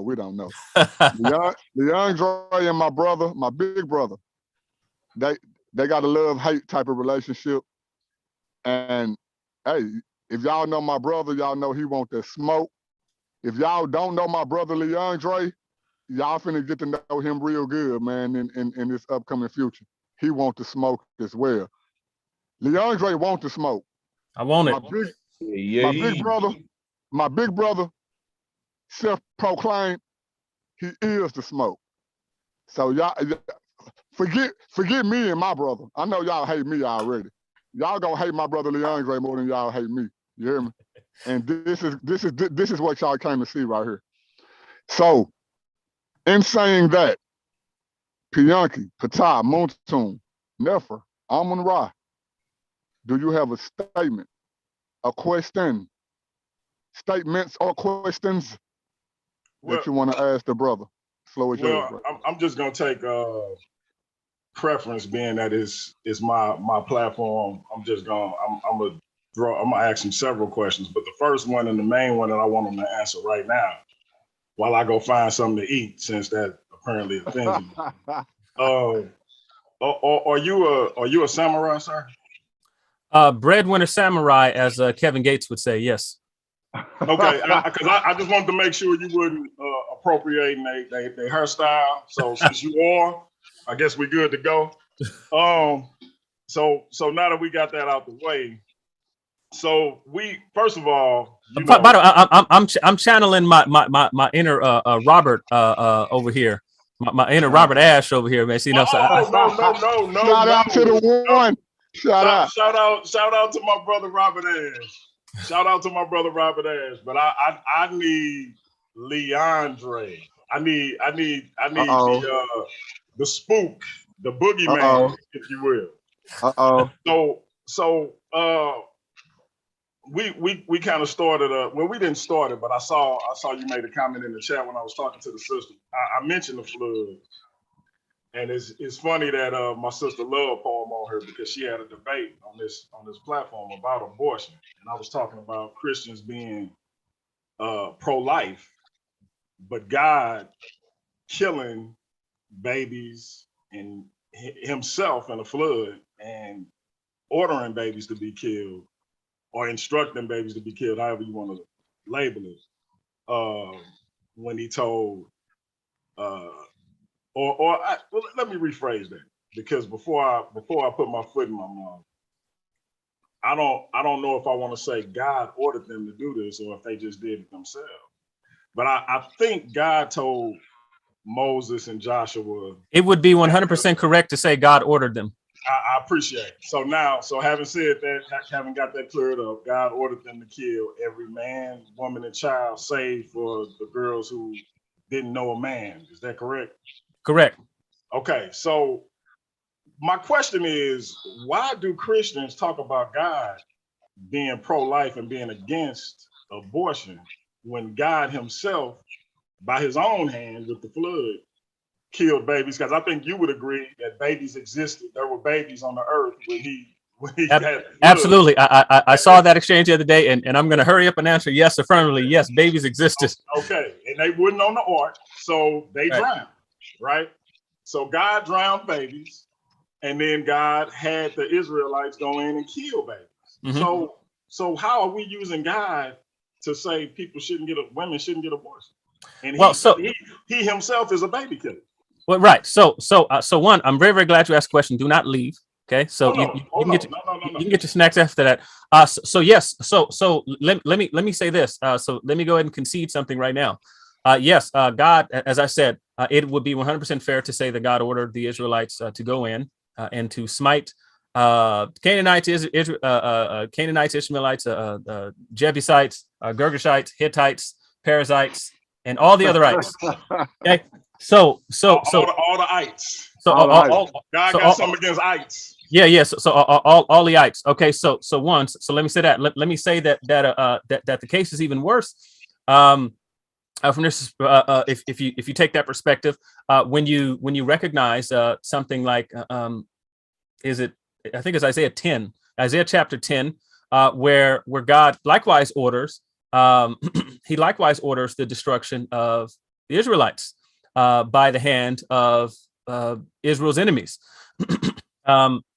Now, with that said, so how do we reconcile that? Well, one of the greatest answers to that question is something called legitimate authority. Now, so this idea of legitimate authority is the same one.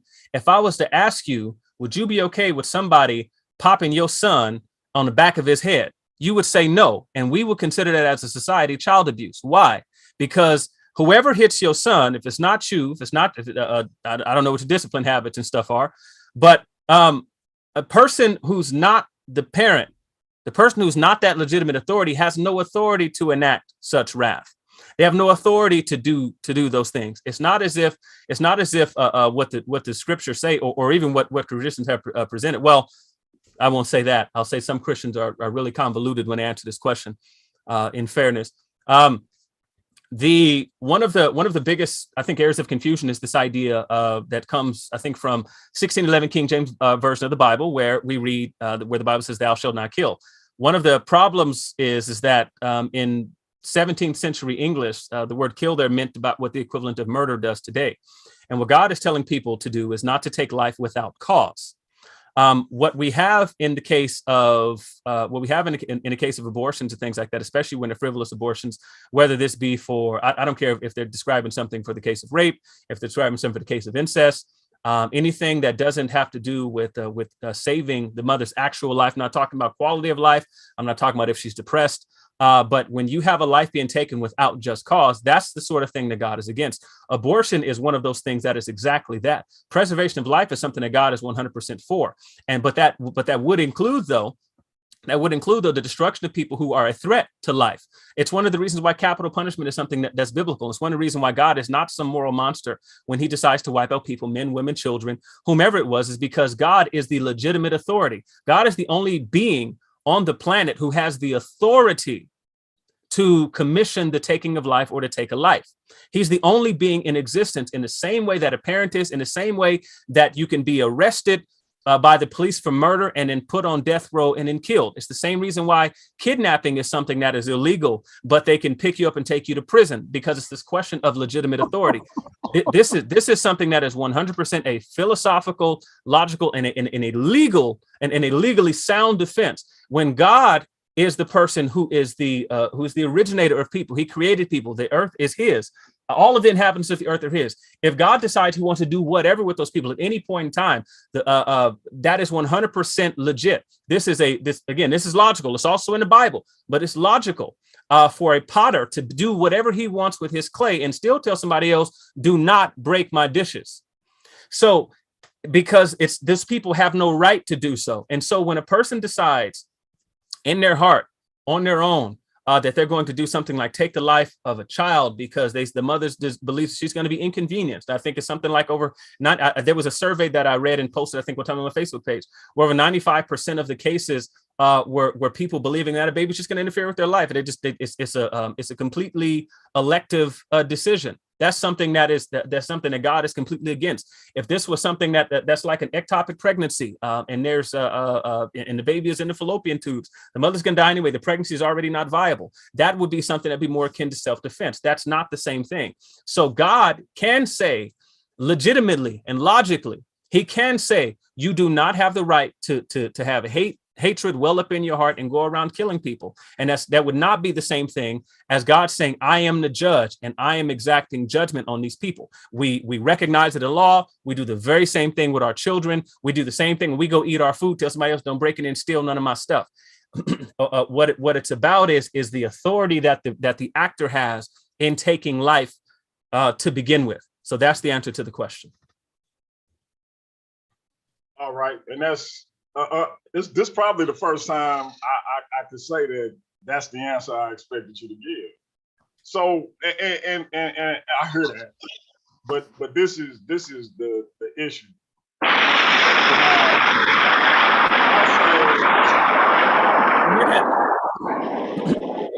Brother, in the windstorm over there, brother, you've been caught up in the cloud? No, I dropped that bomb for the way LeAndre just put it down that way. Oh, was that a bomb? Yeah, it's supposed to be. Okay. I'm like, man, we in a windstorm. My bad. All right, yeah. I'm like, bro, he must be on. No, my bad. I dropped that tornado. I dropped that tornado for the way. Right. Okay. Shout out to Samurai Jack for the way he answered that question. Yeah. So let me ask you this. So if my son get out of line, am I within my rights to take his life? Well, that would depend. If your son decided he was going to come at you with a pistol, No. Let's say he disobedient. He just didn't do what I told him to do. I know if I'm defending myself, that's legitimate. Okay, so let's say he disobedient. He just didn't do what I told him to do. Well, that would depend. If you simply decided the thing on your own, you don't have the authority to do so. So again, it goes back to the question of legitimate authority. Now let me ask you, because you said it's just like we do with our kids, and God being, I guess, the creator or the creator in that instance.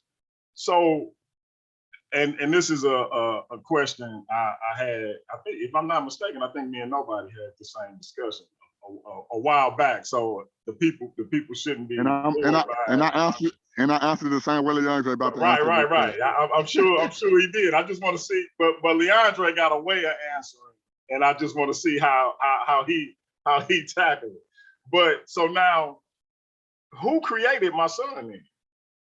Well, so as it relates to time, you were the agent through which creation took place. So you created him, but the thing about it is that you lack creative capacities in the fact that you only create from things which already exist. You're limited in your capacity. You have a creaturely capacity, and so you don't really create as much as you do reform and remake matter. So you take things which already exist. Your sperm, which you had no control over whatsoever. You take an egg that you had no control over fertilization. When that becomes a cytoplasticine or a zygote and it grows on, you had no control over any of that stuff. It was God knitting all of that whole thing together. From a logical standpoint, it would be a being higher than you, because you don't have control over these things. They don't take place aimlessly. So you didn't really create your son as much as you did was act as a part of creation in a larger sense of things. So with my son, my son would exist without me? No, as I said, you're part of the means of creation, but you're not the agent of creation. Again. So let me ask you. Let me ask you a question. Let me ask you a question. For my son to exist, my wife and I would have to do my favorite exercise, and that there's no is there another way for that for who I call DMG3? Is there another way for him to come into existence? Well, there are other ways that he could come into existence, but that person. As far as naturalistic explanation, right? Not her freezing her eggs and me. I just mean the combination of us two. Is there another way for him to come into existence? No. So I had as much to do with it as anybody. Well, no, you didn't, unless you can tell me, for example. So let me re-ask the question. What did you have to do with the sperm that's in your body? What do I have to do with it? Yeah. I would be the one depositing it, wouldn't it? No. What did you have to do with the sperm? No. That wasn't my question. That wasn't my question, P. I said, what do you have to do with the sperm that's in your body? What do I have to do with it? Yes, the sperm that's in your body that you would have created around the time of puberty. Did you put it there? No. Everything that has to do. Right. I didn't put it there, but that's. Well, no. It's still a part of me. No. But the thing about it is you aren't responsible for anything that has to do with you. You're not responsible for where you are for the time. No. Watch this. You're not responsible for anything that has to do with the fact that you're even here. You didn't choose your parents. You didn't choose the time that you were born. You didn't choose whether or not you were born. LeAndre. Watch this. That's my word, bro, on this show. Right. Well, that's his catchphrase. So you copyright infringing when you. Copyright. I'm gonna sue you, bro. Go ahead, though. All right. Okay. Hey, nobody. I better not catch you with a samurai bond either. All right. Well, watch this. Go ahead, LeAndre. Let's say this. Matza. Matza. All right. So anyway, so everything. Now you're just showing off. Yeah. I'm just showing off the Hebrew. Right. But everything related to your life and your creation, all of this stuff is completely and utterly out of your control. It's something that's completely out of your hands. You didn't choose whether or not you were going to be born a eunuch, that you were going to be born sterile, that you're going to be born on an island where there's no women around. You could have been born, for example, like one of the things we talked about, you could have been born to somebody as a slave. All of these things are completely and utterly out of your control. Everything related to your complete and utter situation, the time in which you were born, the fact that you came across your woman. If it had been any different, you wouldn't have the son you'd have a completely different wife. All of those things are choices you did not make. Your choices of things are so limited that it's not even funny. You don't have control over much of anything that takes place in your life at all. All of those things took place without your choice, without your choosing, without your decision, period. So again, all of those things belong to the creator who would have put you in a particular time, particular place, in a particular situation. This is why he has authority. He's not your equal. This is why he can do things that you don't do. If he decided that when you deposited seed, that there was going to be no fertility on the other side, that's not your choice. You didn't do anything but make a deposit that you didn't have to make. So it's his fault that I had 4 girls before I had my son. Absolutely, yes. That's why I can blame. Okay. Yeah. Y'all can't see the hand gesture I'm making. I'm glad. I blame him for that. We can see you, bro. We can see you. I can blame for that. But love all my daughters. But yeah. Okay. By the way, I noticed you put the glasses on for this discussion. You wasn't wearing them while you had a beanie on. I know what you did. I had the glasses on the whole time, but of course I gotta look smarter to have a conversation with you, kid. It's funny because I almost threw my gold ones on. I got my glasses on. I got my glasses on too. Just to let y'all know. Right. Hey, ever since you made that comment on the birthday show, I've been wearing them a little more.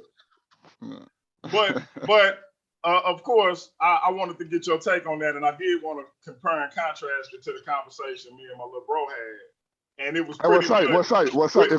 What's up? With your philosophical flair, of course, it was pretty much the same thing he said when we had that conversation. So okay, nobody has something to say after him. I got something I want to say. I want to say this: if I in the future, I'm setting up a show for my brother Leondre and my brother Pianki. Of course, I don't have to give my brother Pianki Corset Blanche, however you say it.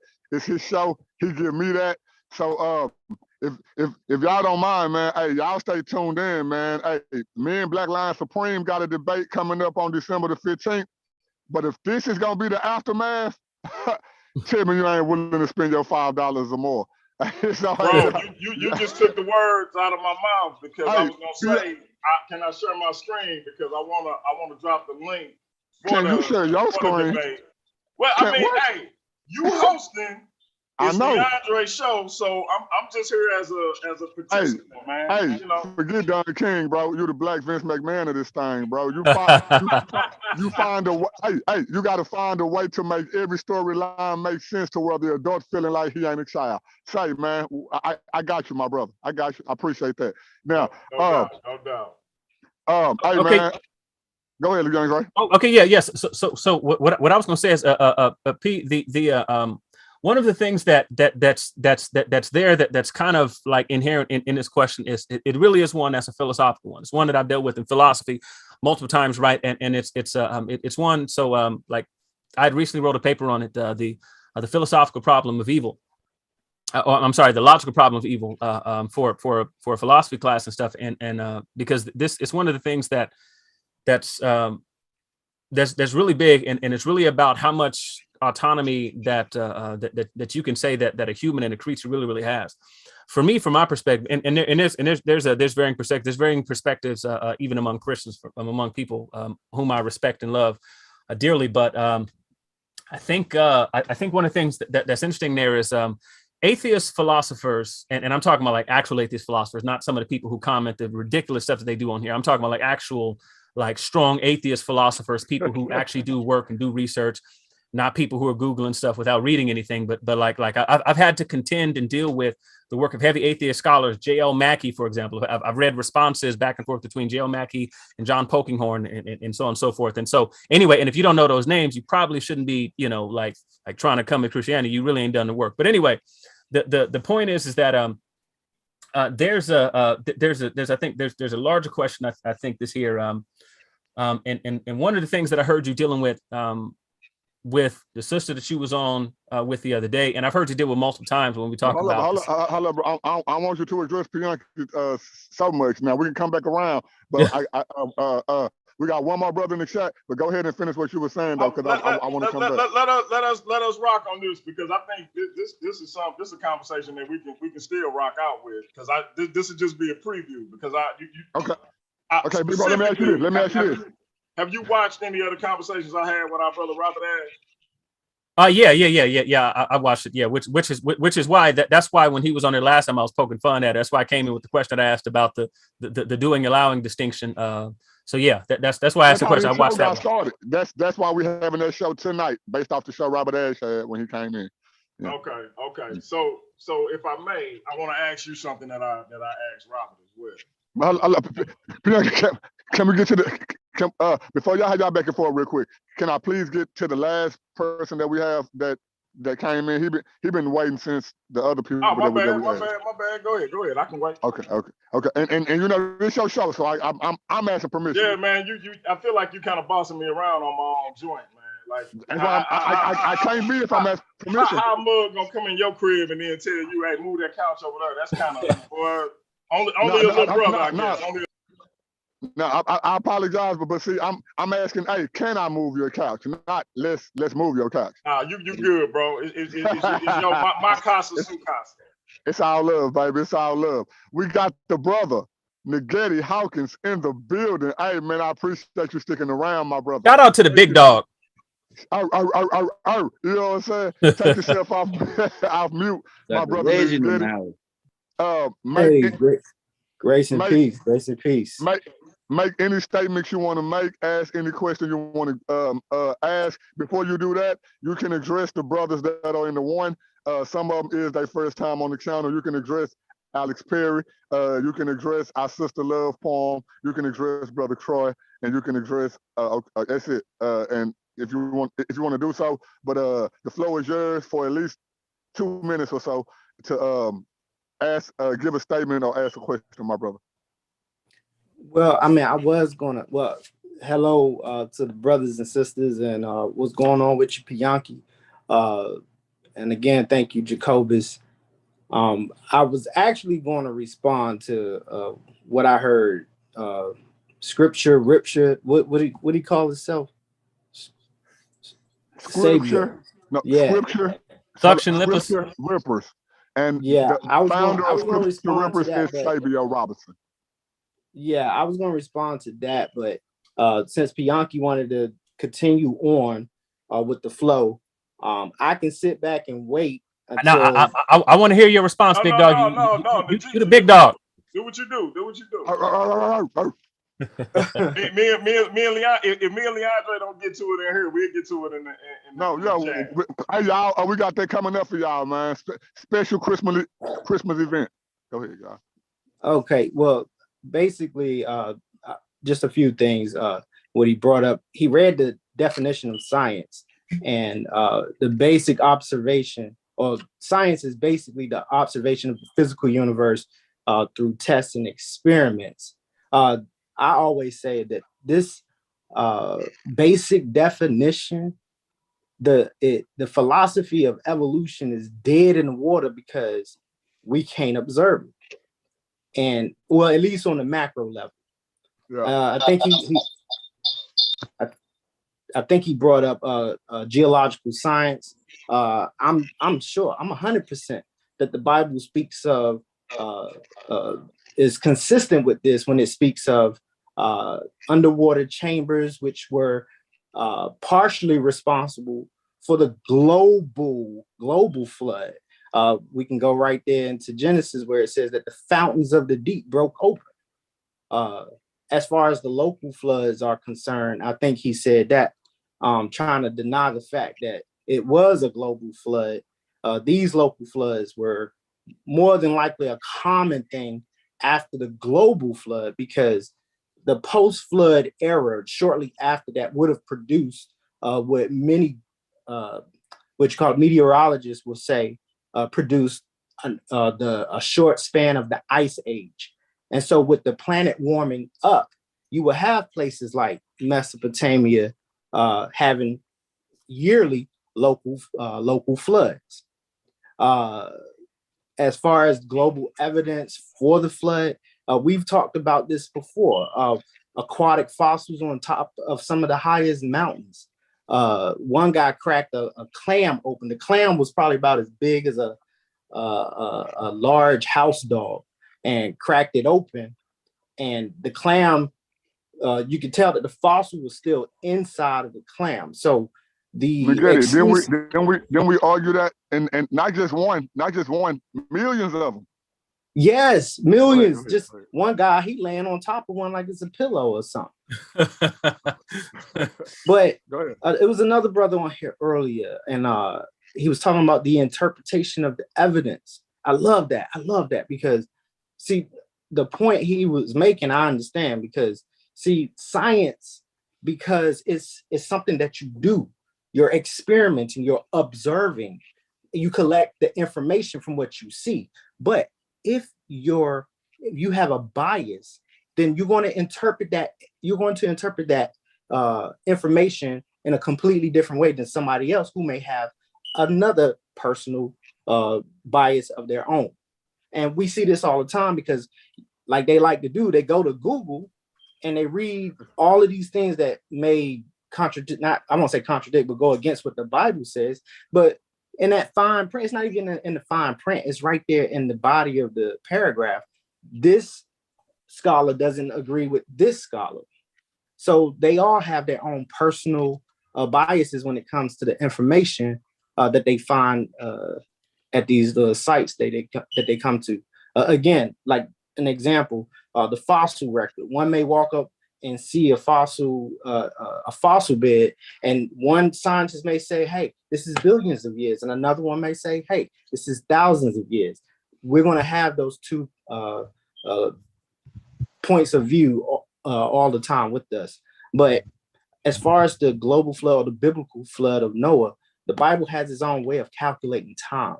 And I say this all the time. It uses the life and death of the sons and their fathers. And in any case, the flood is dated to at least 1,656 years after creation.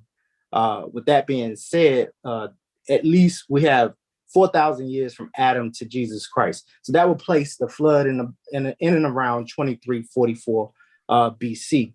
So he also brought up the scientific analysis. And what do we see? Key word, y'all, at least. He's saying at least. Yes. Go ahead, bro. Scientific analysis. What do we see? We see mountains, we see canyons, we see volcanoes, we see extreme weather patterns, we see great oil deposits all around the world, which I believe suggests to me that the world prior to the flood was heavily vegetated. Then he brought up stratigraphy. Now I understand stratigraphy somewhat, but I understand basically that the deeper you go, that's the oldest that they would tell you that this thing is, whatever it is they find in whatever periodic level. The problem with that is evolutionists, they've dated the stratigraphies by millions of years.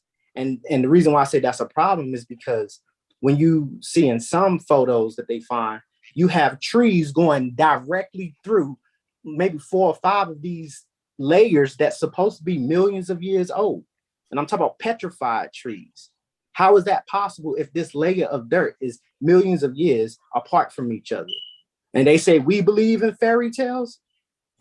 Now, go ahead. All right, last thing. Again, the evidence of a global flood, we already talked about that. Fossils on top of the highest mountains. And then he said something that sounded funny to me. He said the pyramid dates, something about the pyramids, and the pyramids don't have any flood damage. He's right about that. He's right. But look, check this out. The Sphinx is older than the pyramids. And the Sphinx around if you look at the rear end part on the left side, you will see a lot of water damage. And what he said to you, bro, about is the Bible the word of God? You better believe it is. One more thing.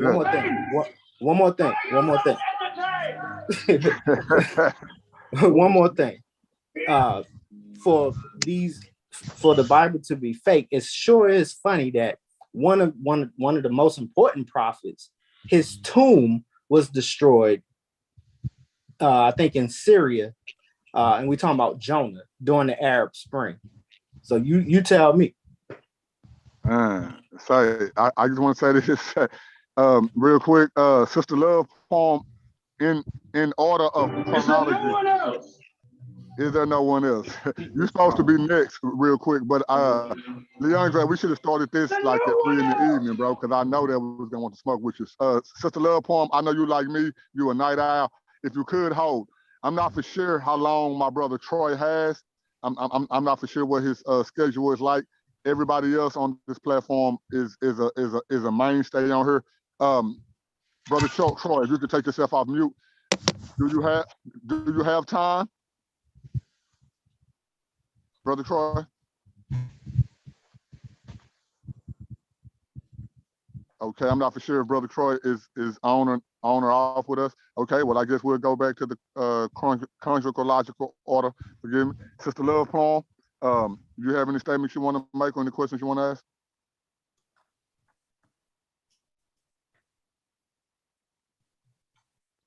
Love Palm, can you hear us? Okay. We're gonna move on to bad host, bro. All your people falling asleep. I mean, they still on the platform, so I ain't sure. Hey, nobody. If I could respond real quick. Go ahead. I'm sorry. Go ahead, bro. I wanted to get a citation. Yes. So when what I did is I went and I pulled up that thing I was talking about. There was as I said before, there was a 2015 study, and it's published in Nature.com. It says crowdsourced research, many hands make tight work. That's crowdsourced research. Many hands make tight work. And one of the things that this study found, and this was one of the ones that was in my textbook, in my sociology textbook a while back, was the fact that they were just talking about, and this is why I was pointing out when I was talking to Google Scholar, that he really is not a scholar if you don't know that different scientists reach different conclusions. And so in this study, in the 2015 study, 29 different research teams were compiled, and again, it's 29 teams of researchers compiled, 29 teams of scientists compiled. And they were all given the same data, all given the same exact data, and then and one of the things the thing said is that they came to different conclusions. Said their results were so tentative, they were all over the place. The results were all over the place, more than you would expect if the way that it's presented by Sabio or by or by really anybody else when they talk about science. So people use the word science completely incorrectly. It is a methodology. It's a methodology. And so it's a way to bring about conclusions. And so it's just like when I talk about the branch of philosophy. Well, I might talk about J.L. Mackie. I might talk about John Polkinghorne. I might talk about Plato. I might talk about Socrates. I might talk about Descartes. I might talk about any of these people. All these people are doing philosophy, but that's not the same as saying that there's that the conclusions are philosophy. The conclusions themselves aren't philosophy. Again, it's a logical category error. So again, 29 research teams. Again, 2015 study. 29 research teams given the same exact data. There were different conclusions among 29 teams of scientists. And so this whole idea about, science says, science doesn't say anything. Science doesn't say anything. And then again, and if you were to remove people from these vacuums. You isolate these 29 teams. You give them the same. Information. They'll draw all sorts of different conclusions because, again, it is largely up to interpretation. This is one of the things, again, that brought about the sort of racist biology that we had after the publishing of what's his name, Origin of Species, with, you know, and so that entire school of thought. I don't care if you talk about a Nazi German scientist with the final solution for the Jews. All of these people were doing. They were using methods. They were using scientific methodology. And then they drew on and conclude that Jews weren't people that led to the final solution, Jews, wiping out millions of Jews, 6 million Jews, 10 million people total. So, I mean, do you support the science? Like if you were living in Nazi Germany at the time, it's like, you know, do you believe science? You know, that Jews aren't people, or that, or that even Africans aren't people, or that no one is a person really outside of the Germans. And then they extended that to the Muslims because they were able to bring those people in to help exterminate the Jews. As a matter of fact, you find all sorts of Muslim Nazis, but that's as an aside. But yes, the conclusion itself is not science. The method is science. So I just wanted to touch on that really quick. Is there no one else? All right. Hold on, wait. I want to go back. Brother Troy, are you with us? No one else. Take yourself off mute, Brother Troy, if you're with us. Brother Troy, one more. Okay. Sister Love Palm, take yourself off mute if you're with us. I'm off mute. Okay. Did you have a final statement or a final question you want to ask? We're going to get ready to shut down. No, I don't. Okay, well, sister, you know we appreciate you coming through, and we still have to get the interview with you. Appreciate you, sis. Interview with you, sis. Most definitely. All right, sis, we appreciate you. If you can, go back out of the platform if you can, my sister. We'll catch you in the next video. Google Scholar, your name have been brought up a lot. Oh, brother. Take yourself, man. Say Google Scholar. If I was you, yeah, I'm off mute. I'm off mute. I know. I'm just setting it up. If I was you, Google, yeah, I would have a lot to say. Your name been brought up a lot since the first time you spoken, my brother. So hey, man, go and make your statement and address LeAndre and anything else that you heard, my brother. Go ahead. Yeah, the first thing I want to say is the brother that came immediately after me. I don't remember what his name was. But he totally misrepresented what I said. And the brother sat there and after he finished speaking, he said, I 100% agree with you. I just wanted to say that. The second thing is, I assume that he agreed what I consider to be the nonsense that I heard Brother Negedi just spewed up on here. But what I wanted to ask is, before I get into my question, because I did bring up the flood and I didn't really get to ask my question about the flood, but I want to move on from that. Do you agree that the earth or the universe is on the order of thousands of years and not millions? Well, what I can say is that I typically fall in the young Earth creationist camp, mostly. So yes. So in answer to your question, yes. Okay, that's great. So if you are a young Earth creationist, how do you deal with the starlight problem? That's just a question I want to ask for now. Well, yeah. Well, so one of the I do want to say that is something that I think is a problem. I know that it's been dealt with by Dr. Jason Lau, who is someone who's an expert in this particular field. I don't particularly remember the entire science of the stuff behind it, but I do want to say that the starlight problem also is something that cuts both ways for both evolutionists and creationists. So it's not anything that's particularly unique. I have an entire section on cosmology over here. I don't want to waste time and grab a book and read your thing from out of there.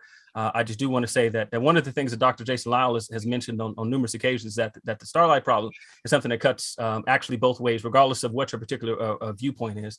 And so I think that the best answer to that is that there really is no actual answer to the question as of yet. I think that as it relates largely to the cosmology of the universe, that it's something that was created with the appearance of something that was created to be largely functional. At the time, obviously, if there's going to be plant growth, if there's going to be people living on the planet, if the earth is going to be sustainable, that if the universe is going to operate under natural law, that it would have to be something that would be functional at the time to get there.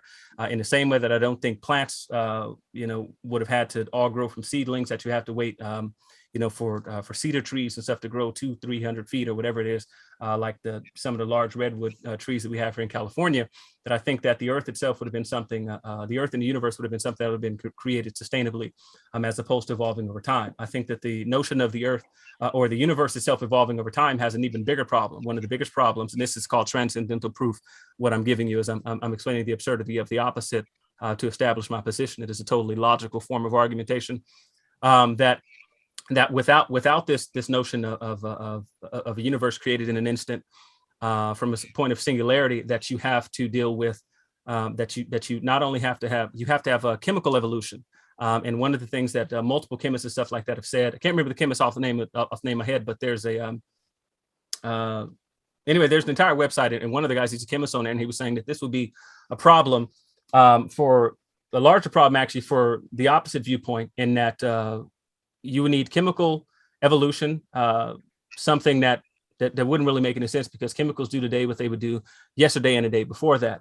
That you would need planetary evolution and so on and so forth, and all that stuff would depend on chemical evolution, which chemicals like we just found. Yeah. I don't mean to cut you off. Hang on, no. What you're not going to do is cut me off. So what we're going to do is I'm going to finish what I was saying. No, can you make it anyway, so I'm going to go and finish what I was saying. I'm going to finish what I was saying. If I had to sit and listen to scripture rippers sitting and ramble on for 40 minutes about nothing, you can listen to my spiel. In either case, what I was going to say is that majority of the problems, I think, actually lie on the side of people who don't believe in a universe created in an instant.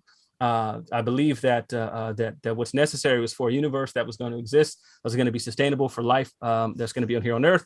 I would say that some of the recent evidence that we found that amino acids or and that sort of thing on other planets, what those things have showed is that, there is no life or anything like that there on those places. So this idea of chemical or planetary evolution, those things, I don't think that those are sustainable ideas. So that's how I would answer the question. Okay.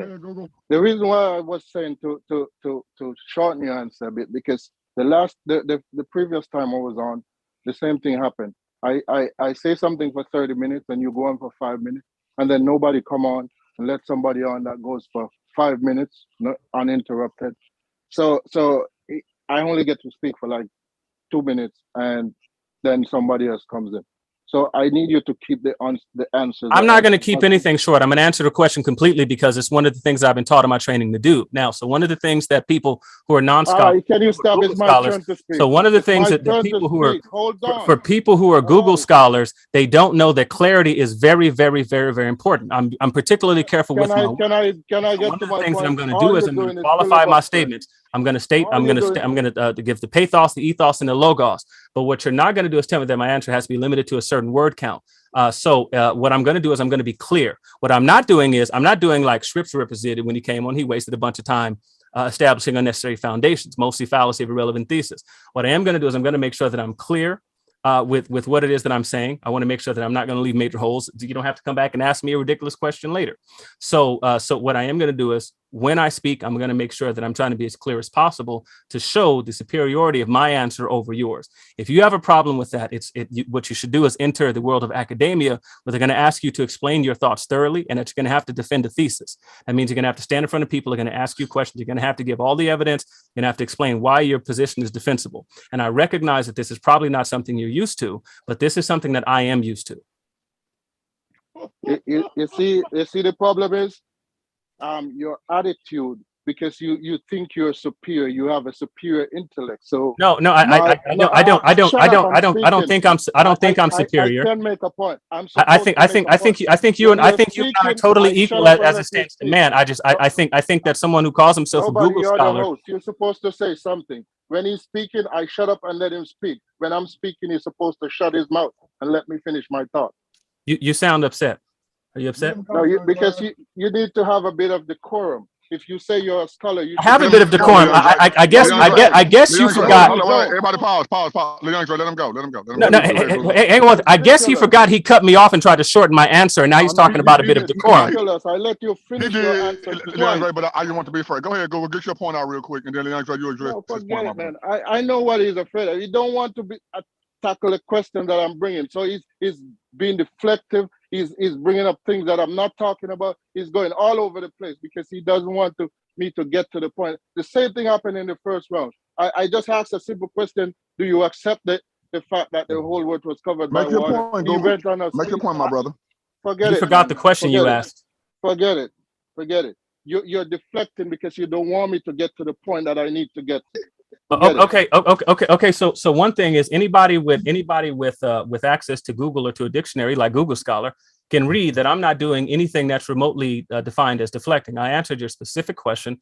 I told you that it is something that is a challenge, and I said that it's something that is a consistent challenge, regardless of which side of the aisle that you're on. So that's called a tu quoque qui. It's not a tu quoque qui fallacy because I'm not deflecting from the issue. That's the particular reason why it's not something that's a fallacy. So one, I did not deflect. I said that it is something that certain scholars, people who are experts in cosmology, have actually responded to as far as the 6-day creation. It is something that presents a challenge too. I said that I do not believe that there is a sufficient answer right now. I think that the knowledge base is limited, but I think that there's also a premise here that I don't think is warranted. It's as if we have answers to every particular question. And again, and that's why I said on either side of the aisle that you're on, these sorts of things are particular problems. I then answered the question and went in to say that I think that in every case that it would have had to be created in such a fashion that the world is functional.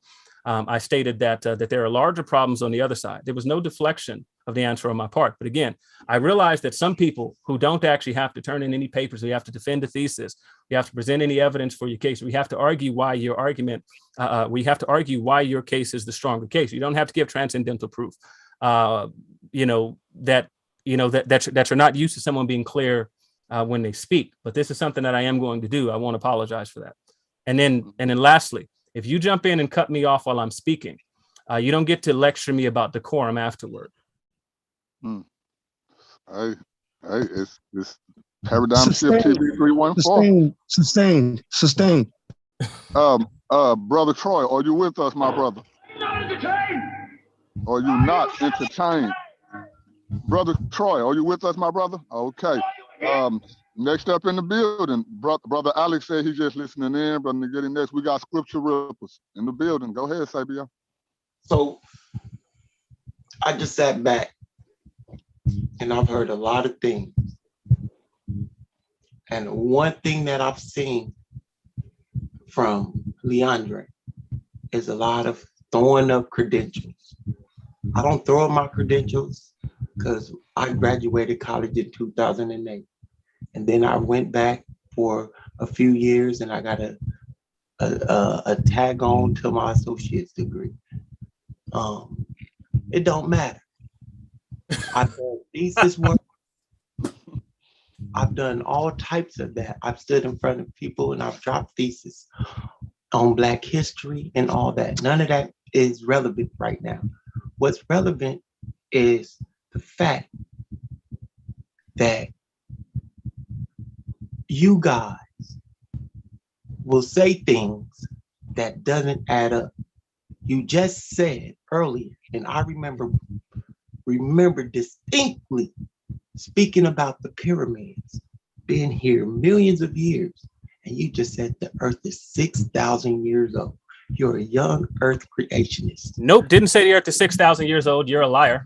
You said you're a young earth creationist. I said I was a young earth creationist, but I want you to, but later on, you're going to go back and you're going to rewind this. You're going to tell me where I said it's 6,000 years old. Young earth creationist. Mm-hmm. Young earth creationist. Right. But you did agree that there's pyramids that have been here for millions of years. And you also said... No, I didn't. Of trees. No, I didn't. And nobody says the pyramids have been here for millions of years. You made that up. Oh, wow. There's pyramids that's been here. Give me one person on the planet who says pyramids have been here for millions of years. Give me one person on the planet. that exists at all anywhere in the universe that says pyramids have been here for millions of years? One. Just agreed that the pyramids was here before the flood. No, I didn't. No, I did not. And tell me one person who says the pyramids have been here for millions of years. That's why you arguing. One person. You're doing it. You're doing the same thing you did with Google Scholar. You don't want me to finish speaking. Let the record reflect. He has cited no one. I appreciate it. I appreciate it. Noted. I appreciate it. Okay. So we know. So we know that the pyramids was here longer than the flood. The pyramid was here before the flood. We know there was pyramids here before the flood, and some of these pyramids have no water damage. Can you give me? Y'all spoke about a Sphinx. Stop interrupting me, please. Oh, you're angry. Interrupted you one time. No. You're interrupting me. I did not interrupt you one time. You see, that's it right there. Go ahead, Sabio. That's it right there. When I try to speak, y'all interrupt. I did not interrupt you one time, sir. So again, we just spoke on it. And Najee even came and said it. Bianchi built on it. And he went and he talked about flooding children. You guys do not adhere to the Bible because you never read the verses or brought them up. Deuteronomy 4:2 and Revelations 22:18, because you guys will add anything that you guys think is right and will help your argument. If the Bible is true, let it be true. Because what does it say? Let God's word be true and man be a lie. So what are you doing? This is what I don't understand. If the Bible is the unadulterated word of this God, Yahweh, who y'all confess to love, who was brought to you guys by Jesus Christ, and this Bible, there should be no reason to look for the flood and ancestors and to put Abraham in the flood and to put people and pharaohs that not in the timeline in the flood. There should be no reason at all. No reason at all, but y'all don't, because y'all need help. Y'all need help and y'all laughing and you deflected and you don't want to accept the truth. And I understand that this Bible has helped you. It has helped a lot of people. I totally understand. And I'm not against the religion helping people, but we have to stop playing games, trying to act like we're smarter than people because we can say big words. We can misrepresent sources. We can misrepresent scholars and their conclusions. And I just don't jump to Google and Google something. Like I told you before, I have been having this conversation for a very long time. I was having associate's degree, yes. Yeah, I don't care about Sabio, real quick. Hold up, Leondre. Sabio, you said that they don't want to just accept the truth. Can you explain to us what that truth is? The truth is that this is a book that was made up for those people at that time, the children of Israel. The children of Israel. The Bible was wrote for the children of Israel, the Canaanites, the people that were continually moving from country to country, who happened to be enslaved for a small period of time, according to the Merneptah Stela and few other documents. And this religion and this idea called Judaism transformed into this thing called Christianity. I don't want to go into the details, but there was a transformation because Jesus was a Jew. He was a practicing Jew. It's in the Bible. He was also a follower of this thing called the Way. His sect was called the Way. It's mentioned in the Bible 6 times. He never said he was a Christian. It's in the Bible, the Way. Read it. Okay. LeAndre, go ahead. Okay. So you just heard the most uneducated thing from somebody who has an associate degree in basket weaving. That brother talked about Abraham in the flood. Abraham was as much in the flood as Jesus was on the ark. You understand? This is ridiculous. This brother just got through telling us that pyramids are millions of years old. This is utterly ridiculous. Wait, Sabio, wait. Go ahead, LeAndre. This was the most embarrassing presentation. I hope this brother ain't black, because if so, listen, I apologize to any white folk listening, because I promise he's not representative. Listen, imagine saying something. Imagine saying something that's so ridiculous that no one believes. There's not a person walking the planet. He can't find anybody from his associate's degree class in New World basket weaving. Your brother Najee said this yesterday because this sister Naphtali said. Nobody said the pyramids are millions of years old. Naphtali said it yesterday. Watch the video she did yesterday, and you will hear her say it. So brother, see, now I'm not mentioning anything that wasn't said by somebody else who believes. You just said I said all kind of stuff that I didn't say. Take that sheet and put it over your head and listen. Okay, now, listen. All right, Sabio, go on mute. Wait, everybody wait. Sabio, I'm not making up anything that I haven't heard. Sabio, go on mute, my brother, please, real quick. He's finna address you, my brother. Listen. The brother said he ain't making up anything. He ain't heard good. So I want you to go tell me where anybody said anything about Abraham being in the flood. Let's start there. Let's just start there. Let's figure out. Let's figure out a source. Let's figure out a source. Sabio, go on mute, bro. Sabio, mute. Sabio. Come on, brother. Please, my brother. Sabio, we'll be having a good night all night. Please go on mute, brother. Go ahead, LeAndre. Listen, nobody. There's nobody who would have said Abraham's in the flood. Listen, I didn't say it. I know. You said nobody. Did Naphtali say it? All right, man. Come on, man. I'm how to start. Sabio, go on mute, my brother. Somebody confirm that the brother said, I said that the world is sick, that the earth is 6,000 years old. I didn't say that. I didn't give a particular date. I didn't give a single solitary particular date or age of the universe. That I'm a younger gracious. That means that I believe that is simply more recent. I didn't give a specific date. The brother started talking about pyramids being millions of years old. He ain't gonna be able to go back, log into University of wherever the heck you went, and find any source. Log on to your library resource guides, which is something that you should have access to if you graduated. Log on there and find anybody who says the pyramids are millions of years old. Now, if the other sister said that on the program the other day, I don't know, but I don't know why you said that. I said I believe that, because that's just total utter nonsense. Okay. Again, listen. I mean, I'm telling you, that is one of the worst presentations of anything that I think I've ever heard in my life. I don't know.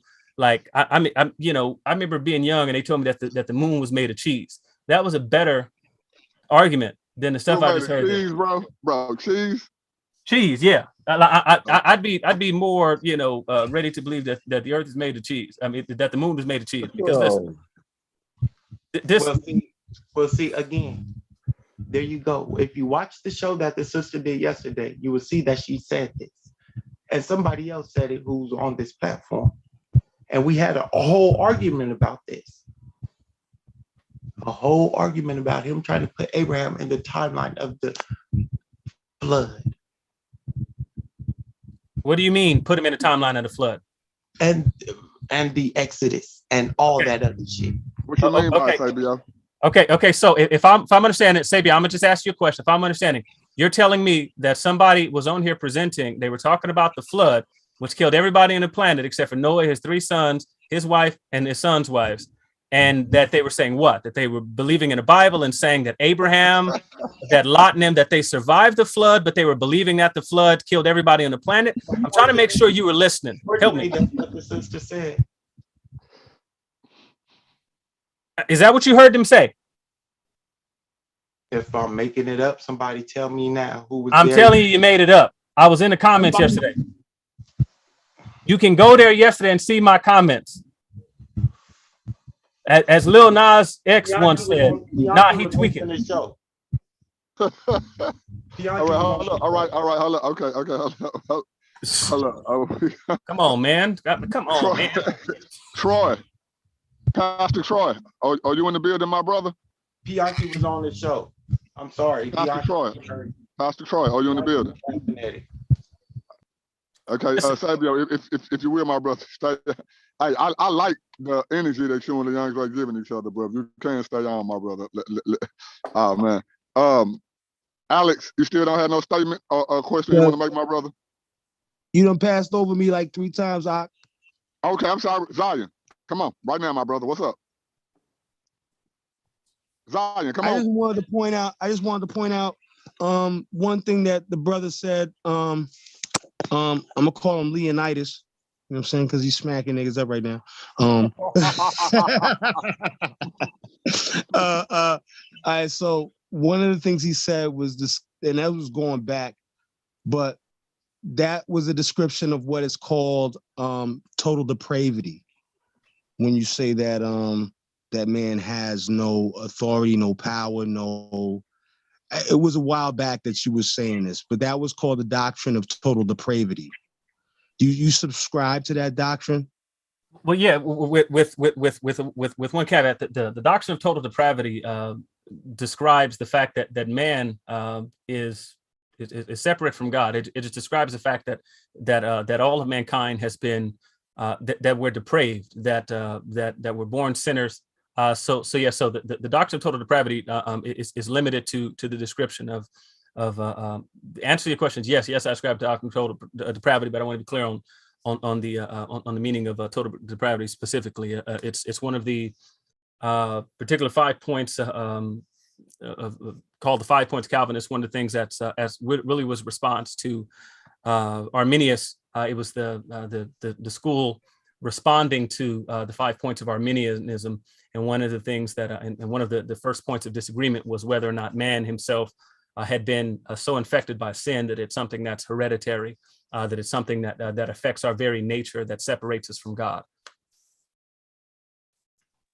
All right, so with that question, what do you think about the juxtapose the diophysite from monophysite views of the divinity of Christ and man?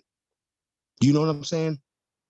This is the Bible believer, LeAndre. Yeah. No. Wait. Hold on now. I don't view the Bible like everybody else does. Right. That's why. He's an Israelite. Yeah, I look at it from objective and subjective. Yeah, I look at it from subjective and objective view.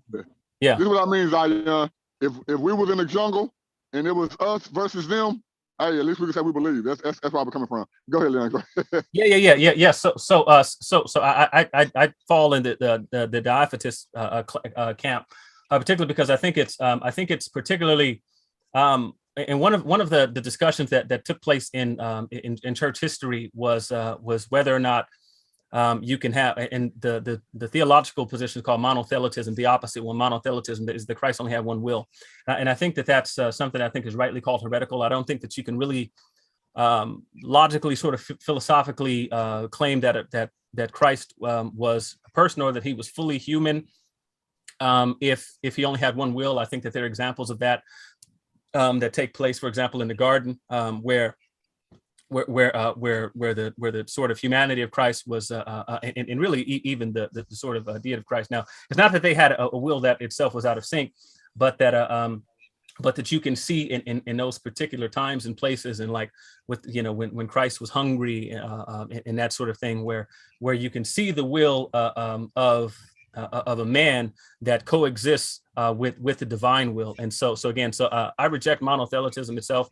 And so I think that it's a wholly biblically defensible position to say that Christ had two natures, that were existing simultaneously at once, except for the fact that as it relates to, well, I'll let you ask your question as it relates to total depravity. I think I see where you're going, but I don't want to presume. So you can clarify your question. No, okay, no, I like where you're going. Yeah, I'm gonna have to chew on that for a minute. Let me get back to you on that. Yeah, no problem.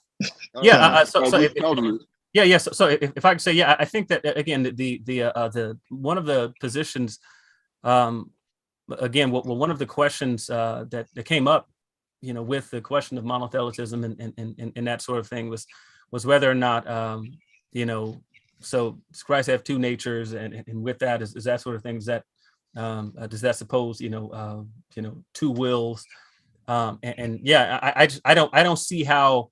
I think it's something that's totally essential to the nature of personhood, to have a will, to have this nature, and like I said, as it relates to the entire doctrine of total depravity, I think one of the things that, and this one of the reasons that I think that that there was a virgin birth. I don't hold to the Roman Catholic doctrine of the perpetual virginity of Mary or any of the other ridiculous Marian dogmas and stuff, but I think that that sort of thing saves Christ from having that sort of inherited sin, because the child was conceived of the Holy Spirit. I think that the sections of like Mark, I think it's chapter 2, where Christ is, and he's speaking, he's about who his mother and who his brothers and stuff like that were. I think that those sort of things kind of say that he was of human flesh because he came from a woman, but he wasn't born of, well, as the scripture clearly says, he was born of incorruptible seed. So yeah, I think Christ, he was born corrupt. Well, he was, pardon, I'm Salakia, brother. Yeah, no problem. But he said he put on the corruptible, right? Yeah. The corruptible to become corruptible. Now, with even Mary, because we look at Matthew and Luke, and they show two different genealogies, and we know that many biblical scholars argue that one was the genealogy of Joseph and the other was the genealogy of Mary, right? Because they kind of contradict each other. But the one that discusses, and even I think it was in Luke, it discusses Nathan's bloodline and they split right at David. Goes to two separate sons. Right. So then you have this thing called the curse of Jeconiah that goes on through, I believe, Mary's line, whereas the scepter was given unto Solomon. And so Christ would receive the curse through Immaculate Conception. Well, no, I don't see how that follows. Could you? Okay, so let me just say it like this. So there's that scripture that says, "Cursed is the man," and that is hung upon the tree, right? Right. But when Christ comes and he fulfills the law, right? He practices the law. He's perfect in the law. However, he takes on corruptible flesh in order to be what? The lamb without blemish to break the curse. It just seems a little poetic to me, that he would come through Nathan's line. You feel what I'm saying? Yeah, I feel what you're saying. All right. Yeah. I don't know that I have. I'm not arguing that it's a negative thing. I'm saying that this actually has a lot of symbolism and relevance to the specific advent of Christ and what Christ was supposed to represent as according to, the law, et cetera, et cetera. You know what I'm saying? Sin, the sin offering, you know what I mean? All right. So no, much respect, bro. You know what I'm saying? Yeah. I was gonna say I don't know that I have an objection to the last thing you said. Like I said, I was just trying to get you to, but yeah, like I don't know that I have an objection to what you just said either way. So yeah, like I said, hey, That's what's LeAndre, bro. We appreciate LeAndre Zion. We appreciate any time you come through. Thanks, brother. Yeah. We know we had the interview with you, my brother. Hey, man, don't be a stranger to the show, man. You already know. We passed the interview stage now. You know what the audience is like. Let's do it, my brother. Yeah. Hey, yeah. And I just want to say this. Y'all got to excuse me. And I got to. It's funny because I do a lot of speaking and stuff, like school and all this mock trials, debates, all that kind of stuff. It's particularly funny because I have a stutter. Shout out to Moses. Me too. But yeah, it's interesting. I just want everybody to know. Listen, anytime I come on, I'm just gonna match the energy. Listen, I've interacted with several of these people before, even if they don't remember me. I came in under a different name before, but I just want y'all to know. Listen, I'm gonna match energies and stuff. So we can go. If y'all want to keep it scholarly and all that kind of stuff like that. But I just want y'all to know I'm gonna match energies. But you just I'm gonna be. This is why they hate, bro. Not only do they hate me because I'm a co-host of I don't want to say anti, but for lack of a better term, anti-Christian channel. But they hate me for that same reason, and I'm nowhere near the level that you're on in academia with the paperwork to prove it. You know what I'm saying? But of course, the gospel and everything that we believe about life and all that come through the Holy Spirit. So truth is truth, regardless of what level we're on, right? But I just want to say, bro, I match people energy, man, and I need more brothers like you to actually come on the channel and to show people that Christ was more along the lines of people like you and I. He wasn't oh brother, oh sister, how you? He was more of a, okay, you said what? Okay, let's, like, he was out there like you have to be that type of person.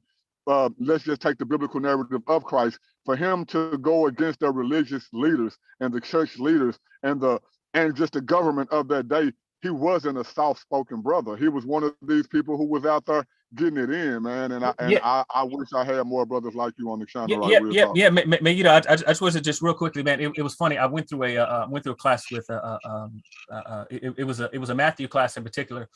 And it was really, really dope, man, because it was a world-renowned Bible scholar who was teaching the class. It was really, really dope because we dove into Matthew, and it was just really funny because Matthew is particularly all about conflict, and it's all about debate. It's all about really this sort of exchange of ideas, and it's all about doctrine. It's all about this thing, right? And so it's one of the things that I think that, like what I said earlier, with a lot of the older saints and stuff from grandma's day, much love to them, and these are good God-fearing people and stuff who I love dearly. Like I love my grandmother and stuff, but they're not particularly well equipped to deal with with the sort of conflict and with the sort of to get the smoke that's out there. I think in the Matthew narrative particularly, it is nothing but Matthew particularly points out this level of conflict between Jesus and the Jews. This is something that, like in John's gospel, the Jews is something that's used specifically, and it just talks about just this conflict that he has there with them. But he takes a different viewpoint, a different approach to it there. But yeah, I think we got to be ready for the smoke. We got to be able to give it. I think that I think we got to be able to take it. I think you got to be able to stand firm and defend the faith. So like I said, I'm all for that, so they think they're gonna come with that stuff, but like I said, I told y'all last time, Robert is nice. I'm not. I'm not. That's how the show got started, bro. And I know it before anybody in this particular audience I already knew, bro. And I just couldn't wait to have you on the show and actually wanting to be a part of the show, man. And if I could be biased for a moment, like when you said the stutter thing, like I look at the story of Moses and not wanting to go talk and not wanting to go speak. It teaches that, he had a speech impediment and stuff like that. I personally don't stutter as much as I used to now, but that story specifically helped me with my speech impediment. Like just because you may have any kind of deflect, it don't matter if it's talking, hearing, seeing, weight, height, whatever. Like you should be confident in that and to know that God could use you in what you're doing. You know what I'm saying? And no other narrative that I know teaches that. I don't know no narrative in Africa, Kemet, all this. We can bring up universal sayings, universal teachings. All right. God okay. Damn it. Okay, anyway, let's move on. I want to. I've been waiting to irritate this dude. I done ate a whole box of Cheez-Its. I done ate two bananas. Let me do this segue. I finished all of the goddamn food before I can even get back to irritate the man. Okay, let me do this segue. I want to close out this show with my brother Pianki and my brother LeAndre so that we can whet y'all appetite into what y'all can look forward to coming up on this channel in the near future. But before we do that, I know that brother Alex don't have nothing to say. I think brother Troy don't have nothing to say. He probably have walked away. Brother Nageti, I want to give you any final closing comments, and you can jump off after you say that. Brother Nageti, go and take about a minute or two to give your final comments, and then we're going to close the show out with whatever back and forth that my brother Piyunki and LeAndre have going, and we'll close with that. Go ahead, Nagedi. Oh, well, I don't have much. I just appreciate, the invite and also the content. Look like you guys are doing exactly what you set out to do, and I'm loving it. I'm loving it. Appreciate it. Hey, bro, I got a question for you, brother. Can you tell me how to pronounce your name? Because I read it as something different. So can you just say how to pronounce your screen name there for me? That way I'm not butchering it when I speak. It's Nijiti. Nijiti. All right. Well, yeah. So I just want to say to you, listen, man. I called you the big dog for a reason, man. I've watched, over the years, a lot of stuff, that you've posted about, about ancient Egypt. And so I appreciated you. I appreciate your scholarship. I always appreciate your input. So thank you, man. I just want you to know I've been an observer for years. So thank you. And I just want to point out, that y'all see all of us on here in the UA. We are part of the urban Christian community. And y'all see we saying for years. We're not talking about for months. Been saying for weeks, for years. We've been knowing each other for years, and it's a lot more of us, man. So, hey, brother Nagedi, man, we appreciate you. I ain't scared of none of y'all, though. I ain't scared of none of y'all. I just want to say I'm many samurai humble. swords Najiti got. I mean, LeAndre got. I don't care how many rifles Najiti got. Shout out. And Najiti, I've been saying your name right this whole time. I just want to point that out. I'm gonna say it how I say now. But you notice I answer to all of it. Now watch this, and this go to Cube and LeAndre. I know how to pronounce your name, man. How do I still say it? Nagedi. So I'm gonna call apes monkeys, chimps monkeys, and all that monkeys, because that's just how I talk. But go ahead and close out.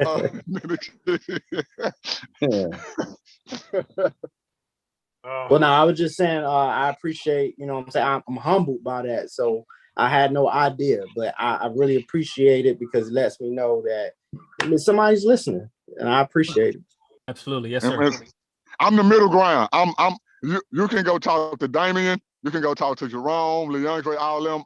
I'm the person that all them can say, yeah, I know that dude. Because I'm the middle ground. I'm the middle ground of everything. So I mean on this. So hey man, it's gonna come.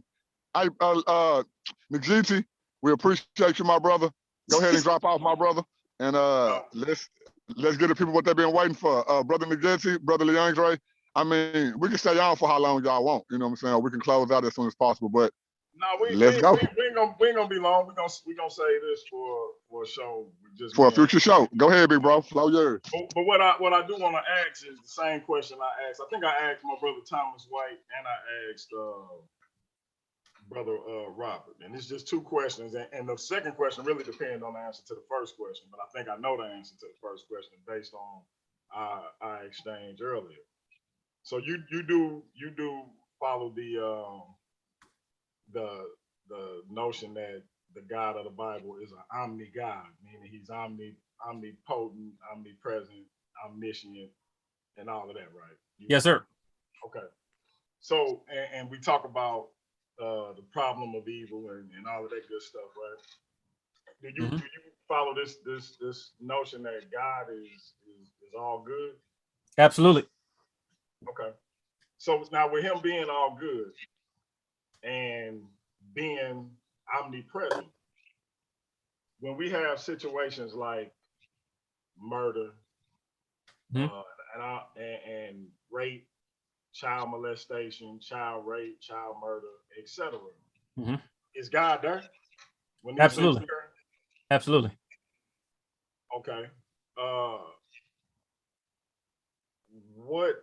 What is stopping God from preventing these things from happening, being that he's all good? Right. And I'll give you a prime example of what I mean. I'm not all good by any means. I'm not a nice person by any means. So I say that to emphasize the fact that I think my brother Nobody is a good person. My brother Mike, my cousin that I had on, from incarcerated to inspirational show, I think he's a good person. Like they got good hearts. I have to work at that. So, and I tell people this story all the time.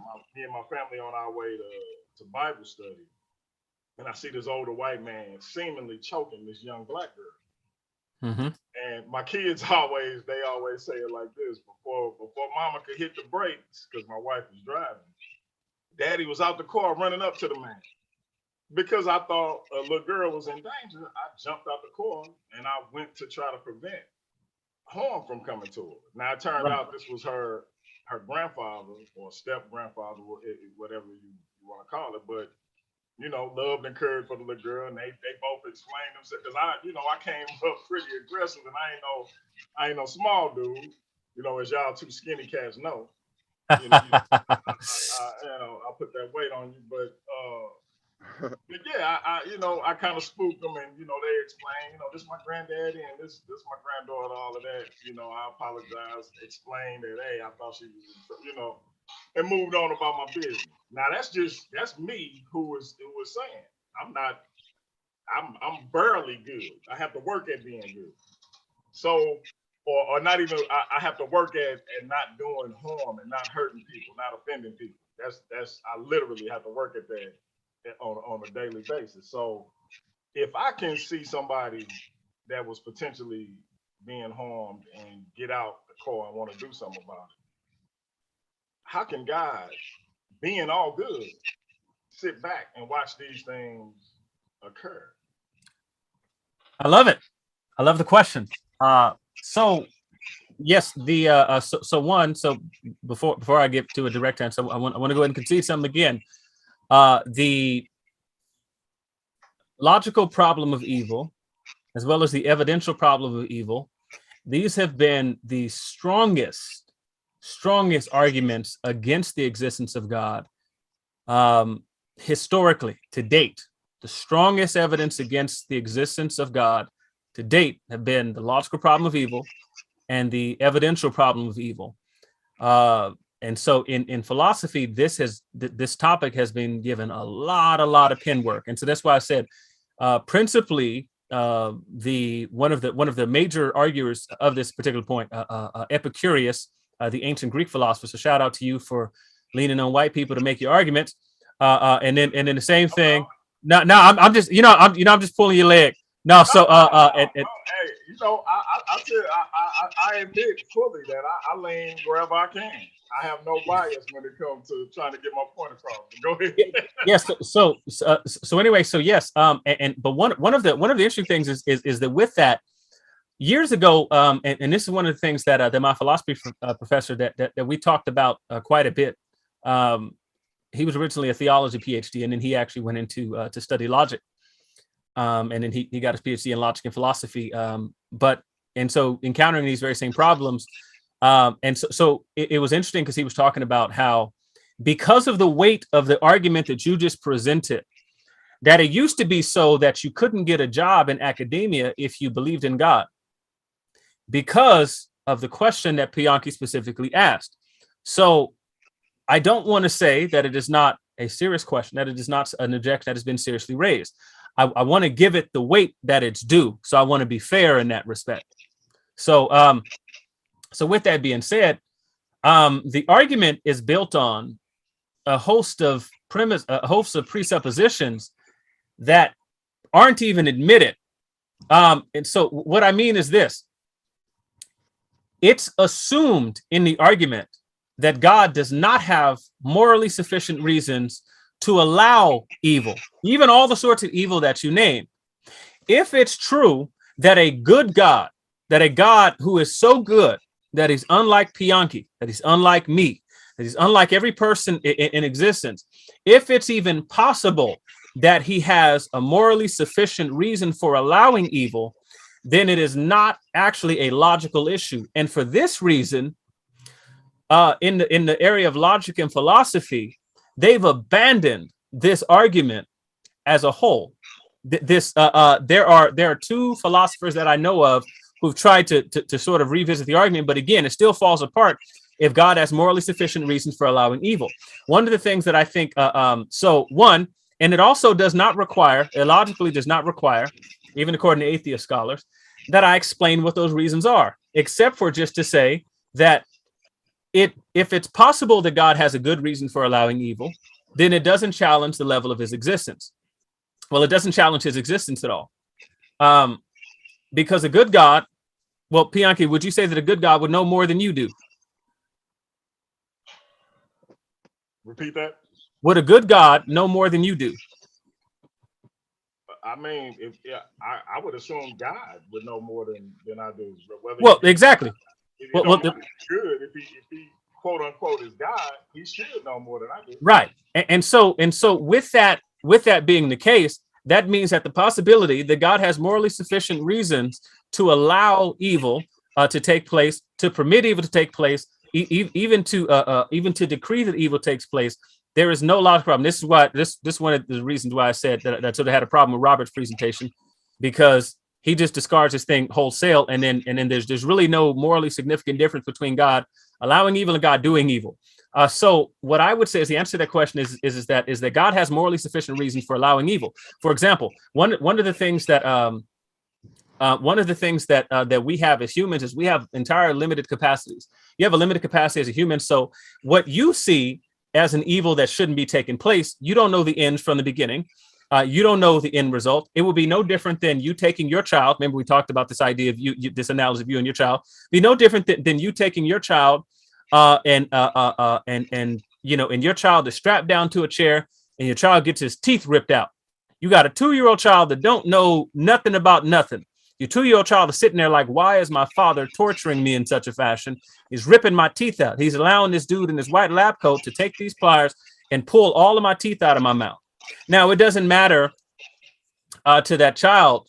Really, a lot of stuff doesn't matter to that child, because the only thing that they see is that this appears gratuitous in nature. It appears not to have any purpose.